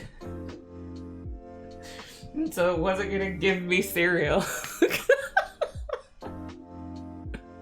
Not the tears. But yeah, no, it's just like it was very upsetting. The only other time, at least that I have figured out that that's probably what happened, was also in college. But I was in my apartment with my best friend, and I had made myself a sandwich for lunch that day, and then there's also a point that happened post college, but I remember I had made myself a sandwich, and then throughout the day, like, I just started feeling really crappy, and I tried to call out of work because it's like, well, if I'm ill and I'm getting sick, like, I don't really want to go to work and bring this around people. So I tried to call out of my shift, and my shift manager, like, even made a comment about how, like, I never call out, and everything, and was like, okay, well, I hope you feel better. And I was like, cool, okay, that's one thing I don't have to worry about. Like 10 minutes later, my shift manager called back and was like, so I can't find anyone to take over. Are you sure you can't come in? And I was just like, dude, I called out because I don't feel well. Like, and he was just like, okay, but could you at least come in? And then if you don't feel any better, like, you could leave early? And I was like, you know what, whatever, fine. Okay, I guess if you're that hard up for someone to come in, sure, I'll go, I'll do the thing. So I went to work, still feeling like shit. Spoiler alert, I didn't feel any better. As the night progressed, I looked and felt worse. To the point where my shift manager even looked at me and was like, wow, you really don't look that great. And I was just like, yeah, I don't feel great either. You know, just in case we forgot that whole attempt of me calling out thing. Like, I don't feel great either, Chief. But yeah, so eventually I pushed through. I made it to the end of my shift. I went home and, you know, slept it off, felt better the next day. Only to then go to make myself another sandwich and discover that there was mold growing on the bread. The bread that had been perfectly fine the day before, or at least I had thought was perfectly fine the day before, but no, apparently it had just enough mold on it to just wreck my evening that day. It was just like, okay, well, that makes yesterday make so much more sense.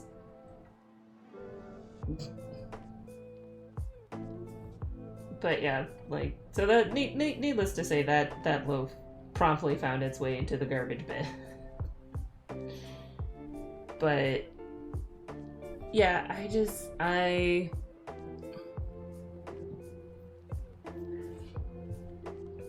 See, I hate that attitude.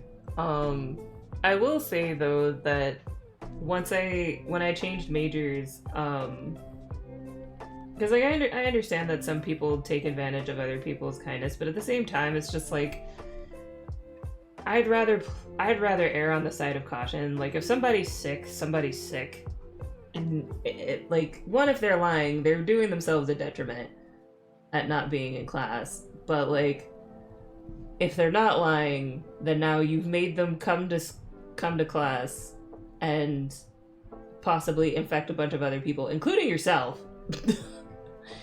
So now you have the cooties, and everyone is in a worse off position than they would have been if you had just let them stay home. That said, I did try and like power through one day where I was just like not feeling. I didn't feel bad enough to not go to class, but I could feel myself feeling just kind of like run down and a bit tired. And I showed up. I showed up to my class. Like, I showed up to my first class of the day, and the professor in there was just like, "Are you okay? You don't look that great." And I was just like, "I think I'm just tired, but I don't think I'm coming down with anything." And I guess I just started to really not look that great. Because at one point I distinctly remember her like putting her hand on my forehead, which was completely out of character for her. And she was like, "You're feeling a little warm. Maybe you should like go back to your dorm room." And I was just like, I still have another class, but like I'll be able to nap it off in between classes. So I go to my second class. I go to set foot, like I step literally 1 foot into the classroom. My professor happens to look up. He takes one look at me and goes, "Get out of my classroom." And I was just like, but like I have your class next. And he's just like, "Get out." I will have someone send you the notes. I will send you the notes. Get out of my classroom and don't come back till you feel better. And I think that was the only day I missed a class in his class. Was the day that he literally threw me out of class because he could tell that I didn't feel well and he didn't want me in there. He's like, "Get out." I was like, yes sir, okay, all right, whatever you say.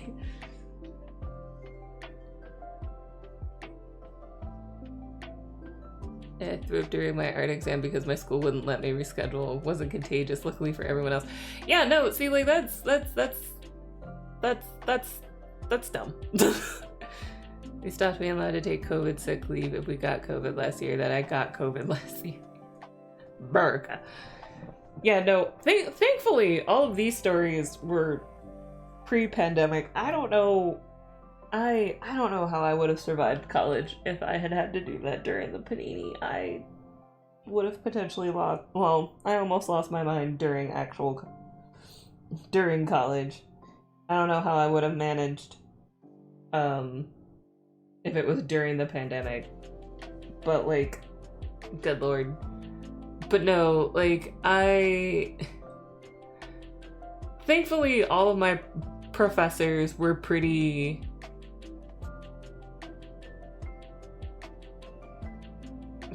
get out of here, you're gonna make people sick. Yeah, no, that was basically my professor's response. He's just like, "Get out."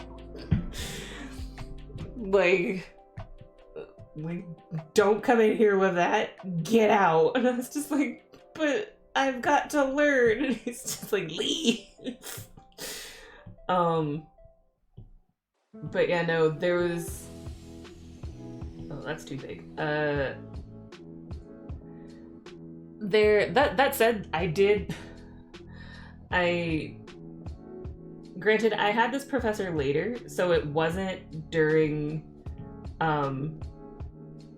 this more infamous that is not the layer that I wanted to do that on. I'm glad I noticed that. During this more shall we say, infamous incident. But I had a dear college friend of mine who rolled bad luck in the health department, and he just had a lot of unfortunate issues, a lot of bad luck. And so like he'd already had a heart attack before. Again, just not overall not great luck on his behalf. Just with like the genetic roll of the dice, as it were. And he was in an art class, and like he was sitting there and he was just like, I don't feel good. I think I'm having a heart attack. And the professor looked at him and was like, you are too young to have a heart attack. You are fine. You are not leaving this class. And like other people who knew him, who were in the class with him, started arguing with the professor, and they're like, he's had one before. We should probably do something about this. Like, we should call somebody. And he's like, no, he probably just has anxiety or stress. Like, I don't even think it was a critique day or anything. And he was just like, no, he doesn't need to leave. We don't need to call anyone. You guys are all exaggerating. It's not that big of a deal. So he ended up, my friend ended up having to call emergency services for himself. And like, the professor did not believe, like, I think he didn't start to believe that it may be a possibility that, you know, he wasn't making this up when he was being like physically wheeled out of the classroom on like a stretcher. And it's just like, again, all of these other classmates are like, dude, he's had a heart attack before, which means that he'll have, like, he could have another one again. Like, this is all completely plausible. And he's just like, no, I think you guys are over exaggerating. He's not having a heart attack. It's fine. And yeah. That's the story how a friend of mine had a heart attack and the professor didn't believe him. For what reason? Who knows? Why didn't he believe him? Who knows? Like, literally no reason. Like, it makes no sense. Like, but yeah, no, the professor is just like, he's probably just stressed out. It's fine. He's too young to have a heart attack. You guys are exaggerating. It's not that big of a deal. And it's just like, but sir, he's had them before. So yeah, that was a fun thing to hear about later. Though I guess, luckily, I guess I could say, when I did end up having that professor, he had that was a Freudian slip. He had softened considerably. So he wasn't, he was more apt to just let students leave if they needed to leave for whatever reason. But yeah, apparently a friend of mine asked him about it, and he was like, oh yeah, no, that happened. A kid had a heart attack in my class. Like, sir, you're being so nonchalant about this. I can relate to that story, so I'm like, no, that's not good. You shouldn't, no relate, bad relate.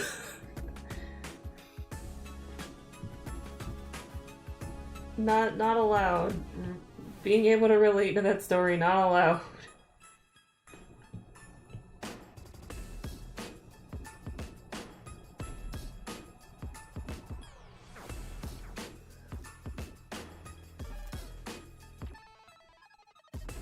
I hate the educational system's obsession with attendance. Yeah, like like on the one hand I get it, but also like I at this point I feel in my life I feel like like there needs to be like better balance, because I feel like, especially with, you know, that American sort of attitude of like the puritanical work ethic sort of thing, like I feel like I feel like it causes more, like, yeah, obviously, like you want students there so that they can learn, because otherwise you run the risk of them missing too many days, and you know, the chance that they don't retain the information that you know, them not retaining the information that they're supposed to be learning and everything because they're not there. And like I get that on that level, but also it's just like sometimes humans need breaks. humans aren't robots. Humans need breaks. And you know, it just like I feel like we shouldn't be training kids to be in a situation where like, yeah, my leg's falling off, yeah, I'm done, like I feel like I'm like death warmed over, but I got perfect attendance, and so like it's like it's fine. He's like, no, it's not fine. Like you'll be so much more productive and so much more quote unquote useful if you're in a good state of health than you would be if you just like came through and pushed through and powered through while being ill.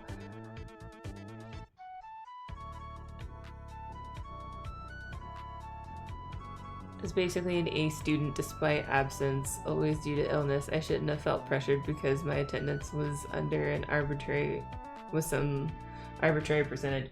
Yeah, like I don't like that attendance is graded like that in that manner, and I don't like it when participation is done that way too, because sometimes you don't feel like participating. Sometimes you're having an off day and you don't want to, but now your grade is affected because you didn't want to participate in class that day. And you know, I realize that like the argument then is like, well, that's just one day, they're not, you know, one day isn't going to really affect your grade that much, so like, you know, it's not about that. And it's just like, but the idea that there is an effect and then, you know, a crummy professor that I had at one point, you know, you get crummy kind of jerky professors. Like one I had at one point that decided that, oh, well, since I know that participation is part of your grade, I'm gonna use it as a threat. And so anytime you guys do something I don't like, I'm gonna threaten that this is going to affect your participation, which then made people not really want to participate. Shock! And then she wondered why nobody wanted to, like, participate in her class all that much, except to maybe like raise a hand, ask a question, and she's like, why aren't you guys answering me? It's like, you have threatened our grade too many times. This is what happens.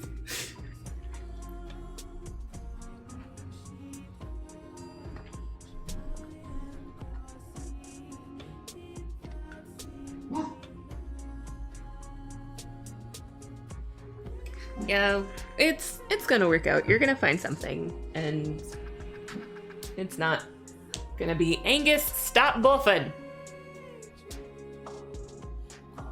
Oh, is the mic? Oh, well, yes, you did. You did hear Angus.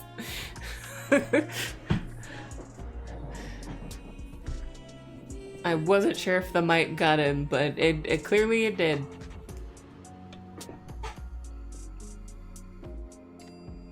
That's my boy.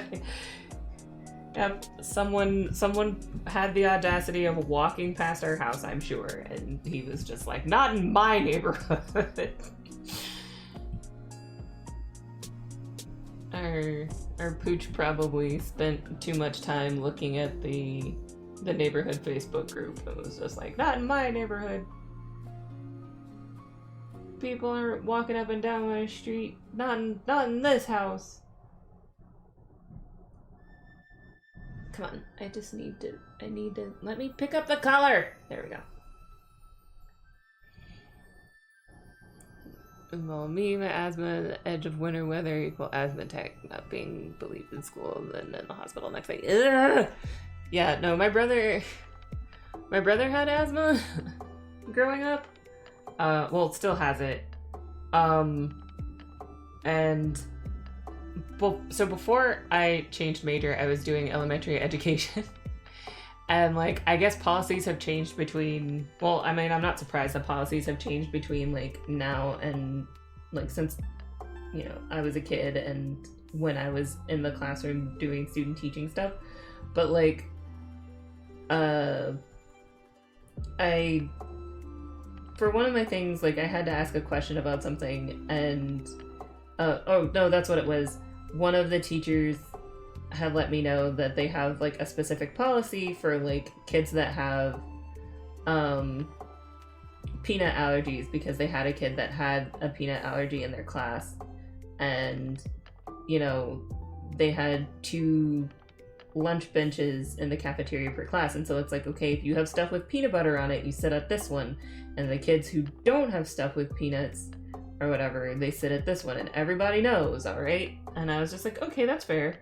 And I was like, okay, but, you know, out of curiosity, in the event that someone, you know, has an encounter with a peanut, or conversely, like, I think we had a kid in our class that also had asthma. I was like, where do you keep those in the classroom? Like, I was like, you know, he has like his EpiPen on him, right? Or like he had like this other child has their inhaler on them, right?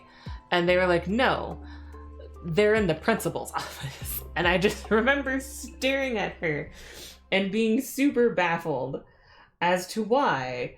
And I remember asking, and she looked at me like I was crazy. She's like, well, why wouldn't they be in the principal's office? And I was like, well, I feel like the kid who needs them should probably have them on them instead of them being locked behind like a door. And her logic was, well, her logic was the same as apparently the school's logic, which was, well, we take the EpiPens and the inhalers and stuff like that from the kids so that they're not playing with them in class, or they're not giving them to other kids. And so because we're adults and we're responsible, we hold on to it and the kid's not responsible. And I was just like, that seems really stupid, because I feel like most people whose kids have to deal with inhalers and EpiPens have impressed upon them the importance of an inhaler and an EpiPen. So they're not just gonna run around stabbing kids with their EpiPen or giving kids like puffs off of their inhaler. Like, they know that that's serious. They're not just gonna do that. And they're like, well, we just want to be sure. And I was like, okay, but like, my thing, well, you're probably not going to encounter a peanut on the playground. If a kid is having an asthma attack and the playground is on the opposite side of the school from the principal's office, how am I going to get his inhaler to him before bad things happen? And so it's just one of those things that just never made sense to me. But you know, what do I know? What do I know?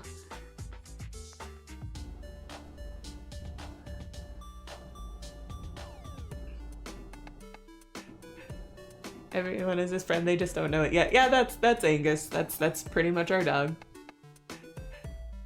Just roll a seasoned kid down the hall, it'll be fine, don't worry about it. Blah! If they don't need to be rolled down the hall, they clearly don't need it. It's not that bad. My inhaler was at reception, the same place they told me to stop being silly when I had a friend speak for me because I couldn't breathe. No! I don't understand people. Like, I don't get it. I don't get what the point is. Cause like, don't get me wrong, like I grew up in the walk it off, dust it off sort of scenario. Like, are you bleeding? No, you're fine. And, you know, I was a pretty rough and tumble kid, but like, you know, usually I feel like if we told our parents, hey, especially my brother, it's like, hey guys, I can't breathe. And my parents are just like, can't breathe like you can't catch your breath, or can't breathe as in like, can't breathe. Like, we need to do something now, can't breathe. Like, you need your inhaler, where's your inhaler, can't breathe. And stuff. And, you know, I had a few moments where like, I'd go too hard during a sporting event, and my folks would be like, yeah, it seems like you're hyperventilating, or on the verge of that. How about you sit down and calm down? Like, sports ball practice, not as important. You pass out, we're gonna have a problem. So how about you sit here for a minute, you catch your breath, you calm down.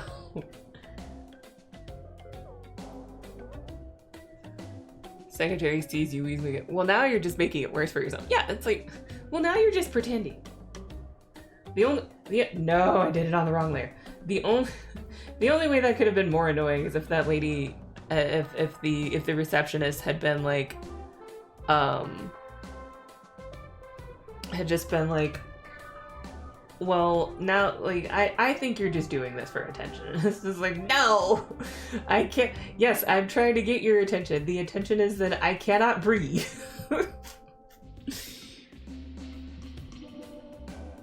I'm doing the thing that I dislike because, so this house has been rebuilt. Quick segue back to the comic. The house has been rebuilt to look like the house was when it was first standing. But I'm going to paint it, air quotes, paint the interior of this house like how they've done our house.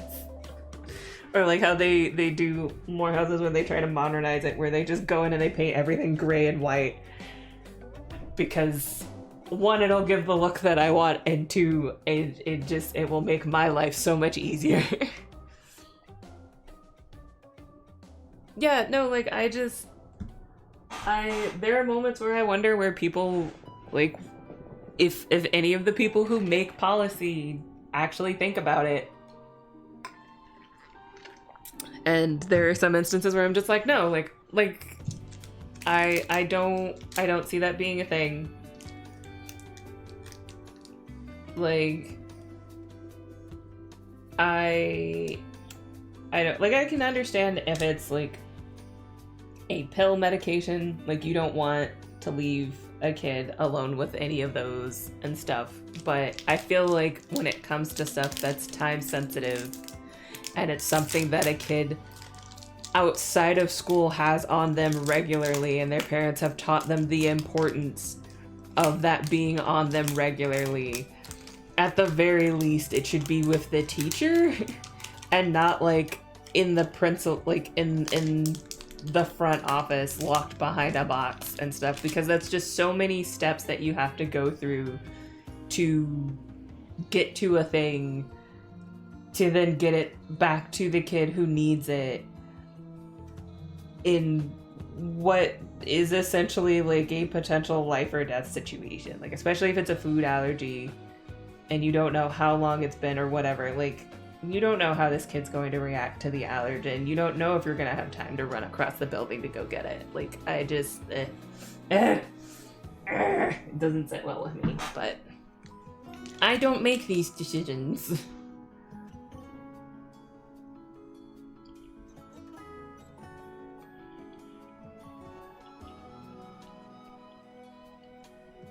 That particular woman at reception is honestly so hatefully ignorant. They luckily weren't all like that, but that date, yeah. Yeah, no. And it's one of those situations where it just takes one person being a jerk for no reason. Because they've decided that they needed to, you know, they needed to be. And, you know, obviously it ended up working out for you, but it might not have for someone else. And then that same person would just be like, well, I didn't know. Or what have you. So it's just like, meh. Just believe people. Like, it's not that hard. Just believe people. Especially if that people is a child suffocating in front of you. Because of a medical condition. Like, I don't know, that's just me. That's just me. That's what I think.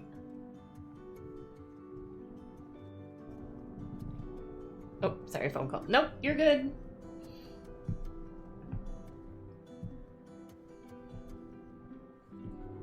I'm just here. I'm just vibing.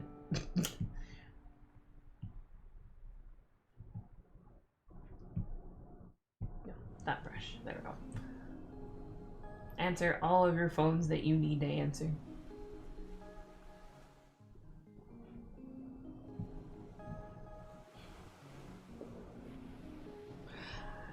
At least I hope it was a good phone call, and it wasn't like, it wasn't a spam call or one of those robocalls. This is like, we're trying to reach you about your extended warranty. And please give us your social security number and your credit card info. This is important.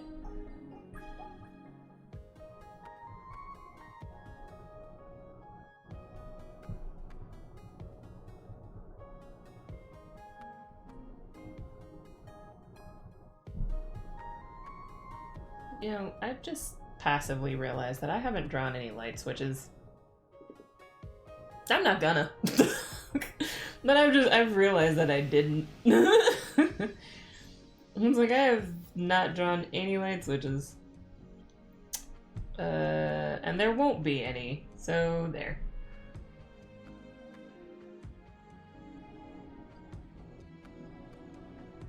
Oh, thank you! I hope you actually, hold on, let me see if I can do this without horrifically causing myself any problems. But clickety clackety goes the typewriter, goes the mechanical keyboard, ticky tack. Here we go. Boop.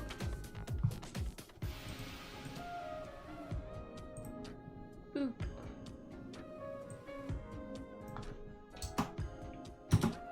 Bing. And then I'll just pin that for today. Unable to pin. Something went wrong. Fine, whatever. Fine, be that way. Yeah, no. There you go.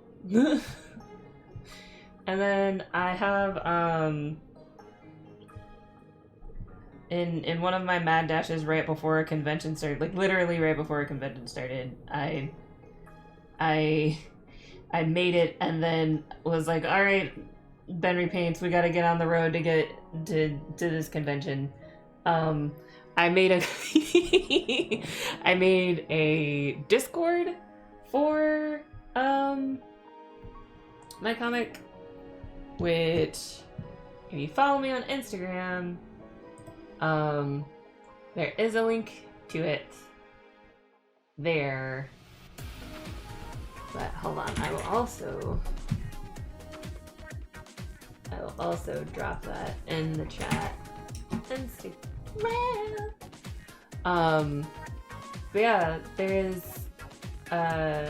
a comics Discord where you can get reminded of updates, and this is a dumb way of doing this. I should have done this a different way.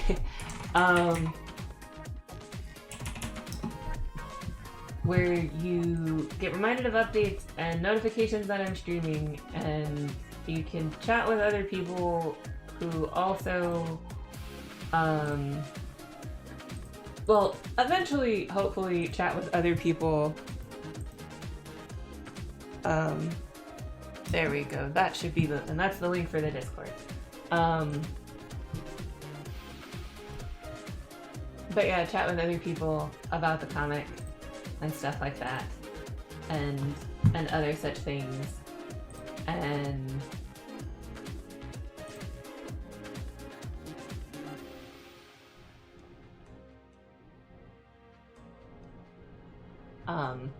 sorry, I got distracted because somebody messaged me on Discord, and not on my comics Discord, on a different one, but I just was like, oh, that's so nice.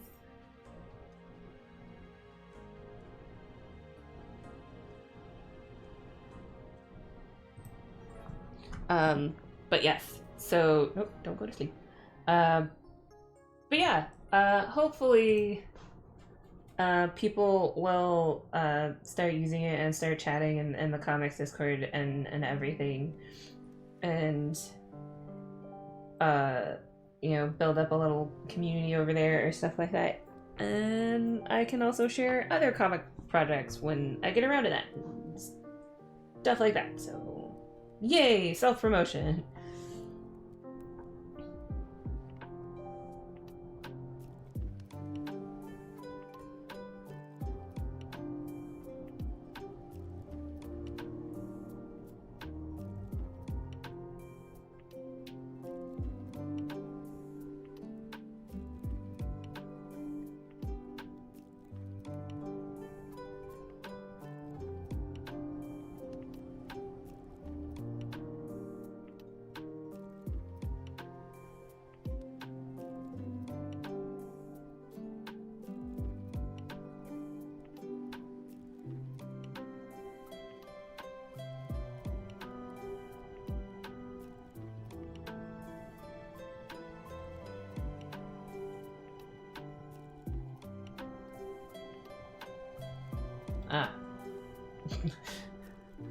And I was like, what is this notification? Why do I have so many notifications on my phone?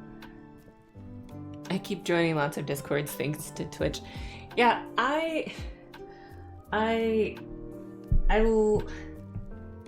want so hard. Ooh, no, that's too big. I want.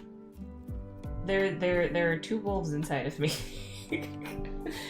One wants me to join many Discords so that I can connect with people and chat with people and, you know, make new friends near and far, and you know, do that whole thing.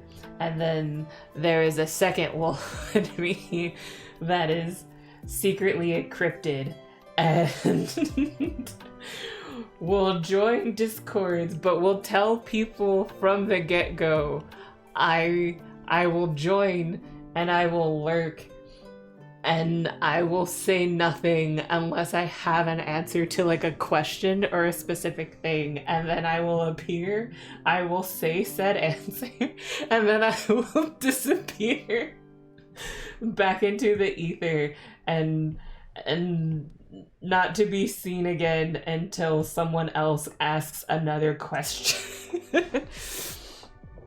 And so far, many people have been very understanding with that.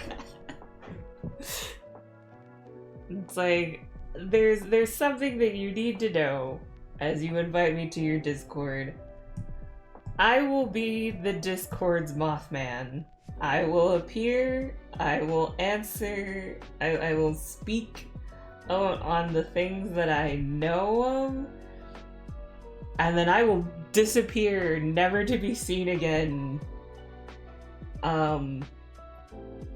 Only to be whispered about in passing.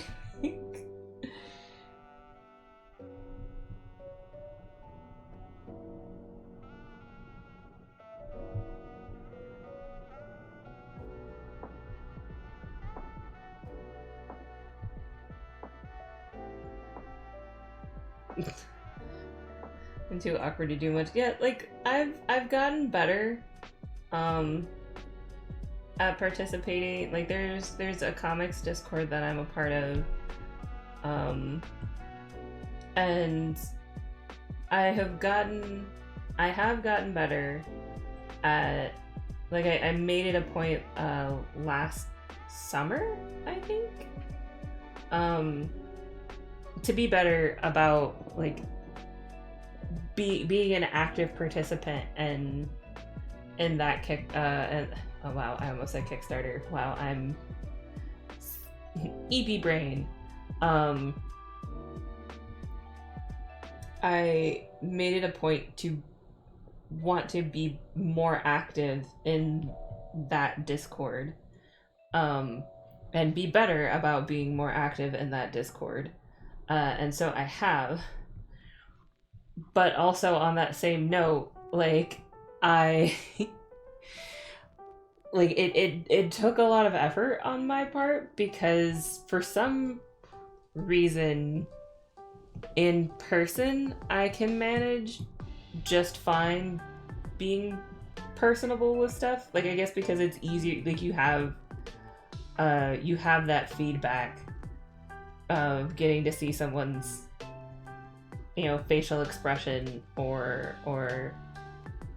what have you, and so you understand, at least in some regard, if someone, you know, if someone's actively engaging with you or not. And sometimes wires get crossed online, where, you know, you're not sure if you've said or done too much or what have you. And so it's just like, you know, I could talk to this person, or I could just not. I could just not, and then just not exist, and just disappear into the ether, and then they just never know I was here.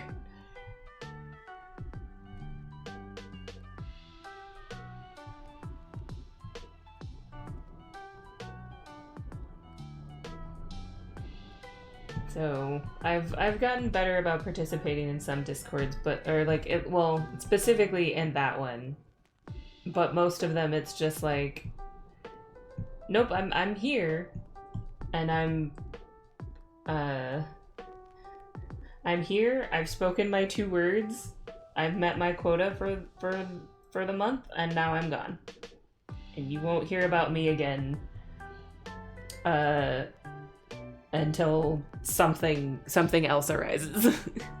Good day.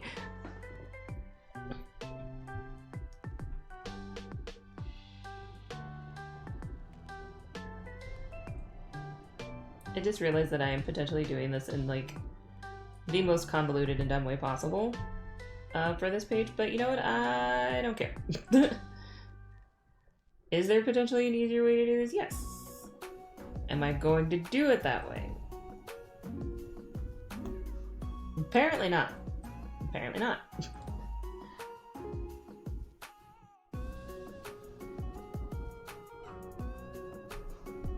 And that's okay. Everybody does things their own way.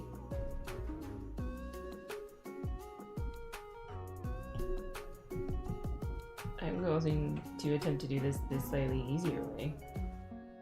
That's not gonna work because I did that thing with my lines that I like to do. where I leave gaps.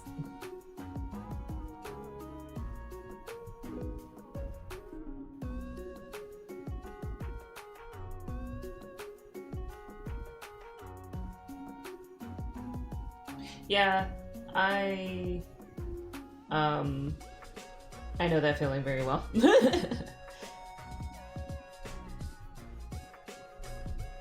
Like, I've had a few moments where some friends have been like, you're being very quiet. It's like, because I don't know anyone here and I don't feel comfortable saying anything or doing anything because I don't know. I don't know. I don't know. That's just it. I don't know. I don't know if people are gonna be okay with how weird I am or can be. And sometimes people are like, no, you can be weird around me, and then you're weird, and then they're just like, they just look at you. And you're like, oh, you didn't mean that. oh no. I've shown you too much of myself. Oh dear.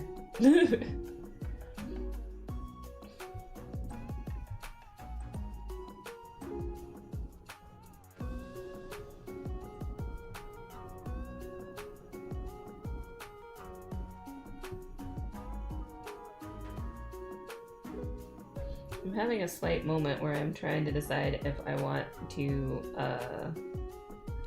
color the back of the door a different color.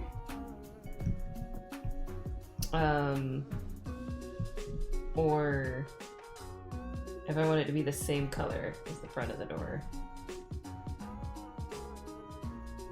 Because I know, like, you know, there's that whole thing where, like, front doors are one color, and then you, like, the interior of the front door is potentially a different color. But I don't know. Part of me says just do it because consistency. It'll make life easier. Not gonna be spending a lot of time around the front door anyway-ish, maybe, kind of? That's not spoilers, is it? We're going in a house. We're not going in a house no more. Spoilers. Spoilers, things will be taking place inside of a house this season. Your stream is so chill, it's easy to relax. Oh, thank you. That means a lot. This is actually one of the more active streams that I've had. Including, like, when I first started streaming. Like, I'd maybe get, like, a friend or two in the chat. So mostly it would just be me, hanging out and just coloring while music coloring or drawing while music plays in the background, with the very occasional commentary, just sort of breaking the silence. But well, I'm glad that you find it relaxing and chill. I appreciate hearing that. I'm glad you're enjoying yourself.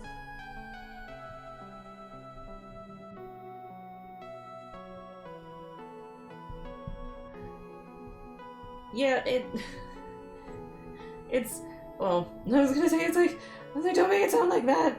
It sounds like I went on like a journey. I started streaming, and then we moved, or we were in the process of moving, and so it's like I stopped streaming because I just didn't have the time between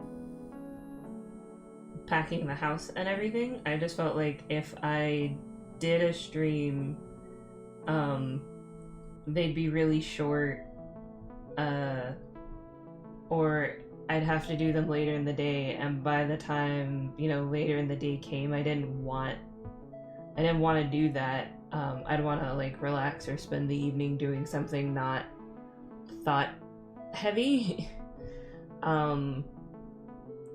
And so I was like, yeah, once we move to our new house, then I'll start streaming again. And then wedding planning stuff started kind of taking over, and I was like, okay, well, once we get the new house together and I get my office back up and like everything's sorted out with regards to like the wedding planning and everything, then I'll start streaming again. And then something else happened, I think, and then life just kind of caught up with me/us, and next thing I knew, it was coming to the end of 2023, and I was just like, I don't want to not stream anymore. Like, I want to get back into streaming. I want to be able to, I want to do this, as another way of just sort of making,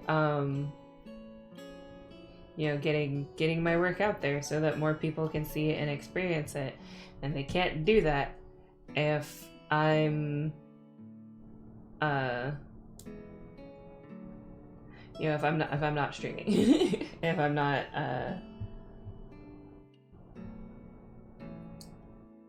if I'm not doing stuff. So that was plan. And I feel pretty confident in saying that so far plan has worked. Like, obviously still taking things slow, and we're gonna flip it all upside down, and you know, still getting back into the swing of things, and made even made a little like YouTube channel, because since I've been gone,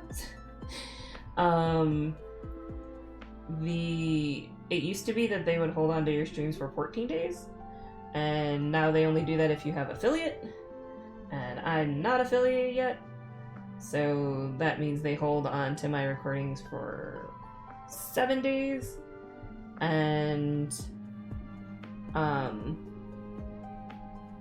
so I started up a YouTube channel so that I could have all of those, I could save all of those there, and have like a little catalog for people who want to go and listen and watch and catch up and everything. So yeah. I was referencing your contract work that kept your chain around and made it so you couldn't broadcast your work. Okay, so yes, but also no. So like, I couldn't share any of the work that I was working on when I was doing that, which, you know, didn't bother me that much, as that is what they were allowed to have that stipulation in place. That didn't bother me. What did bother me was the stupid nonsense that went on in February, that led to me being so tired that even if I wanted to stream, I probably wouldn't have been able to, because I was just too tired, because they were like, we lied about the deadline, and so now we're going to make it everyone else's problem but ours. And so, yeah, that kind of became a pain in the butt.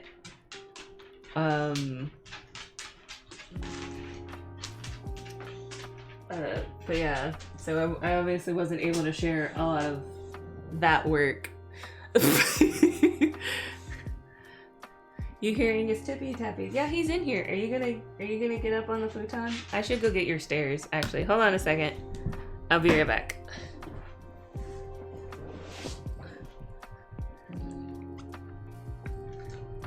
Yeah, he's got some long nails, and we have hardwood floors.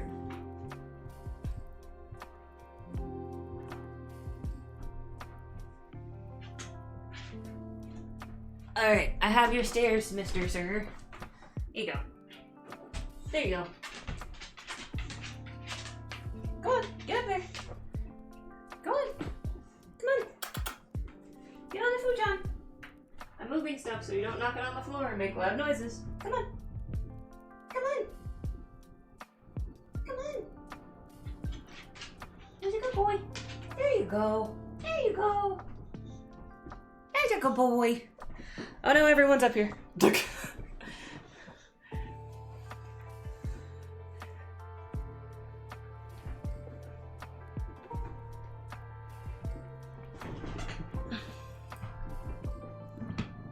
Yeah, he's got little tippy tappies.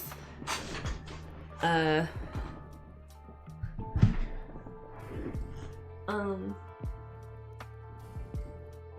a good boy.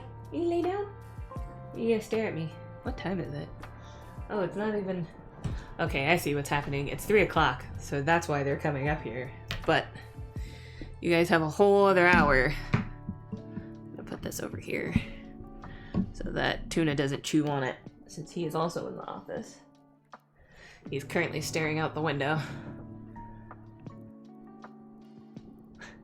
I hate clipping the cat's claws. They hate it too, and I rarely do it. Then I pay the price. So we have found a cheat for trimming Trixie's nails, because a friend came to visit when we first moved into the house, and I had mentioned how, like, you know, Trixie's nails were very, very sharp and pokey and caused pain and sadness. And she was like, I got you. And like, her and her mom have had experience for like 5 billion years just trimming cat nails, apparently. And so like in literally a matter of like seconds, they had you know, grabbed Trixie, and before she knew what had happened, trimmed her nails. And then we're just like, boom, she's done. I was baffled and intrigued, and was like, teach me your ways. And so she, you know, like, even before they had come up to visit, I had gone out and bought the type of like cat toenail clipper that she had recommended and everything. Oops, nope. That she had recommended and everything. And so she was like, yeah, just do that. And you know, one of those moments where, you know, easier said than done, but I figured it out. What I also learned, just out of curiosity, or through a bit of trial and error, is that Trixie loves being outside, or she likes trying to go outside. But our sweet bean is not built for the outside, and I don't like letting her outside anyway. Unsupervised, I guess I should say, because I tried harness training her, and that was going well while I was being consistent, and now it kind of fell off because the winter months and stuff. But we found if we carry her outside and trim her nails, she's too distracted by everything else going on out and around her that she doesn't care that you're messing with her feet. She will be very annoyed with you if you do try to trim her toes, or like mess with her feet or whatever inside of the house. But the second we carry her outdoors, she's just like, oh, there's a car going by, oh, there's birds chirping, or what have you.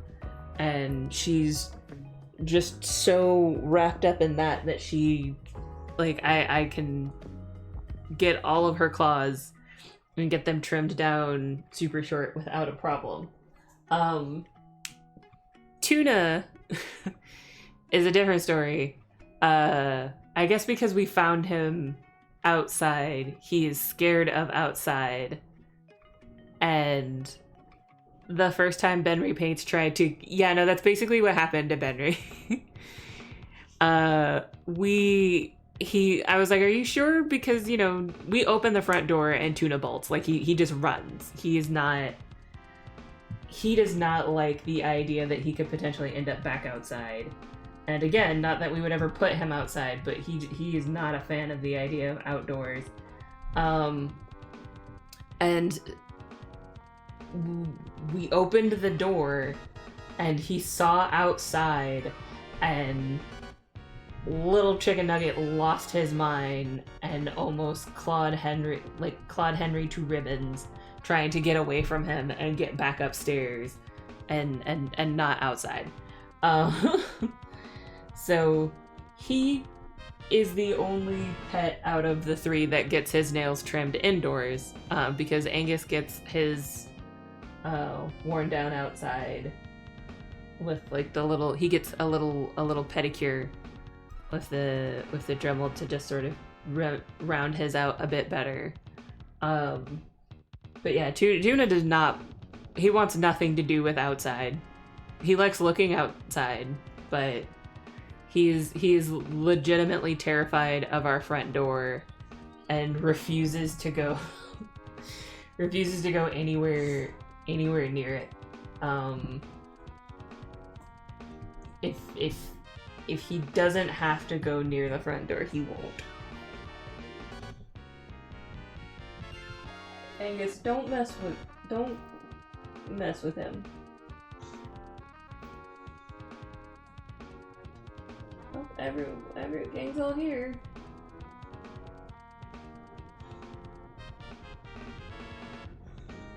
Okay, I'm watching all of you.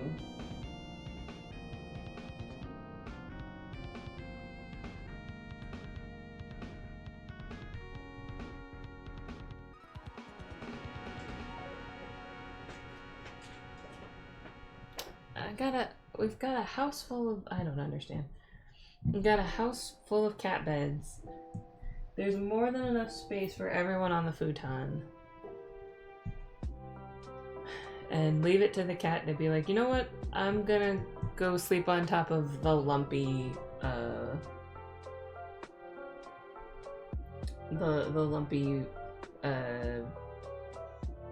reusable grocery bag. That's what I'm gonna do.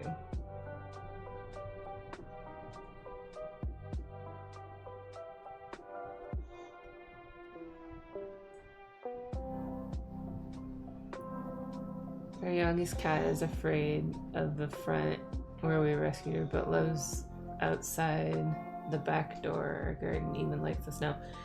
Yeah, I'm starting to think it may just be a negative association with the front door specifically. Because we have a bit of a janky screen door. We haven't replaced it since from the original one when we first moved in. And it does make a very well, I guess if you're a cat and your hearing is super sharp, it does make a very kind of loud, screechy, squeaky sound on the hinge when it opens. That he is very clearly not a fan of, because whenever he hears it, he starts making his way towards the stairs to run upstairs. And then if the door, obviously continues to open the rest of the way, then by that point he's already started his escape and will now continue his escape upstairs the rest of the way. And out of danger. Essentially.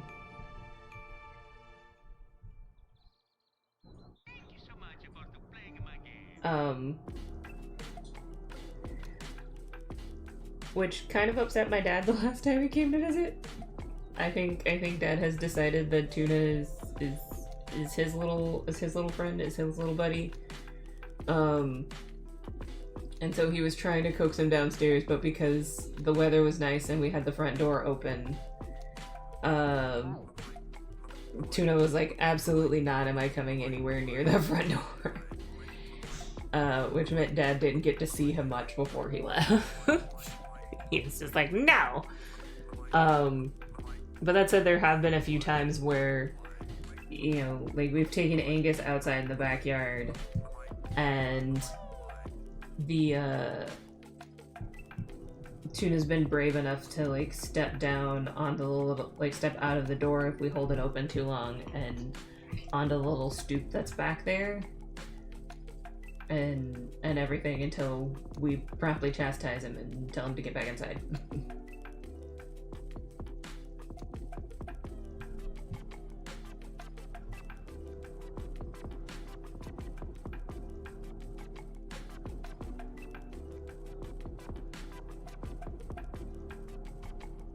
It's like, no, you can't be in there.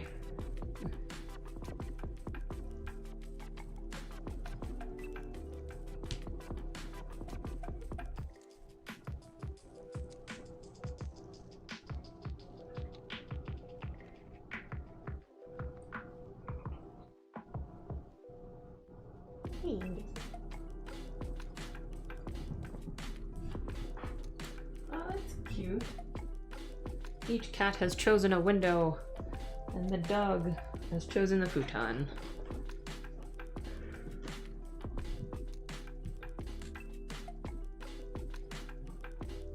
I will say the one downside, though, to not streaming with a camera means that I can't show you all of the cute animals. But also, again, if I'm being scruggly, if I'm looking scruggly, I don't have to. I don't have to put on a face or not wear pajamas if I don't wanna.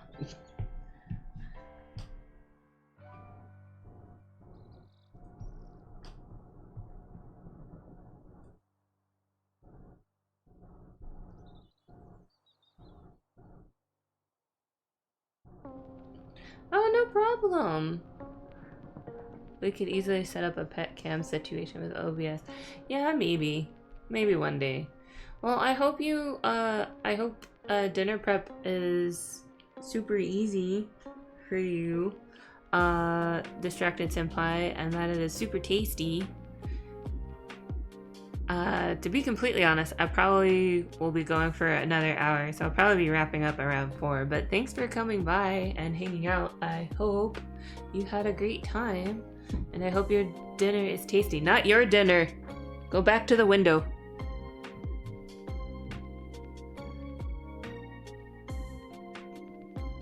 I really enjoyed the stream. Hope to catch another one. Yeah! I would love having you back. I hope you have a good evening and the dinner is delicious. You take care of yourself.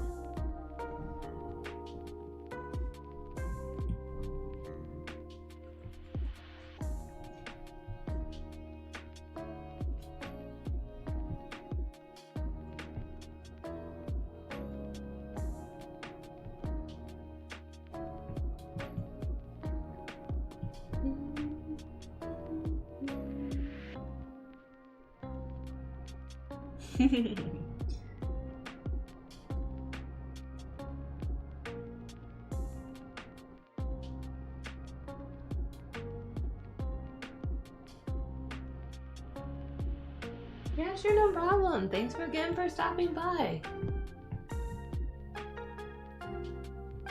It was great having you here.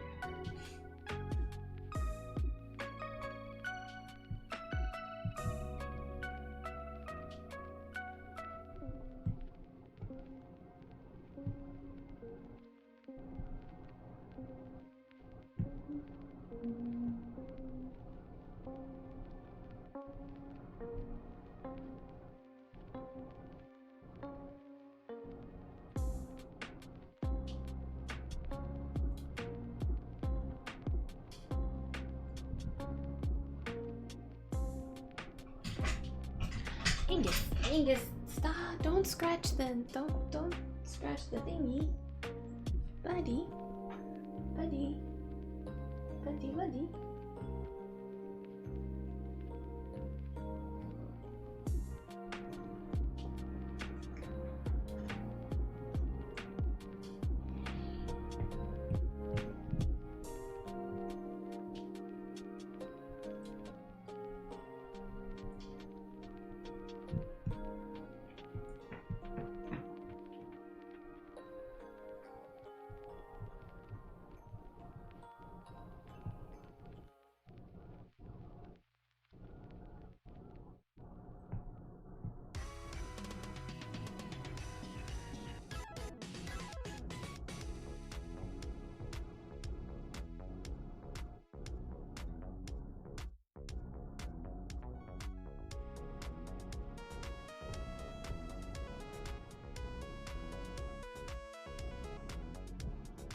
Alright, I think I'm gonna stop there for today. I wanted to try and knock out more of the shading on this page, but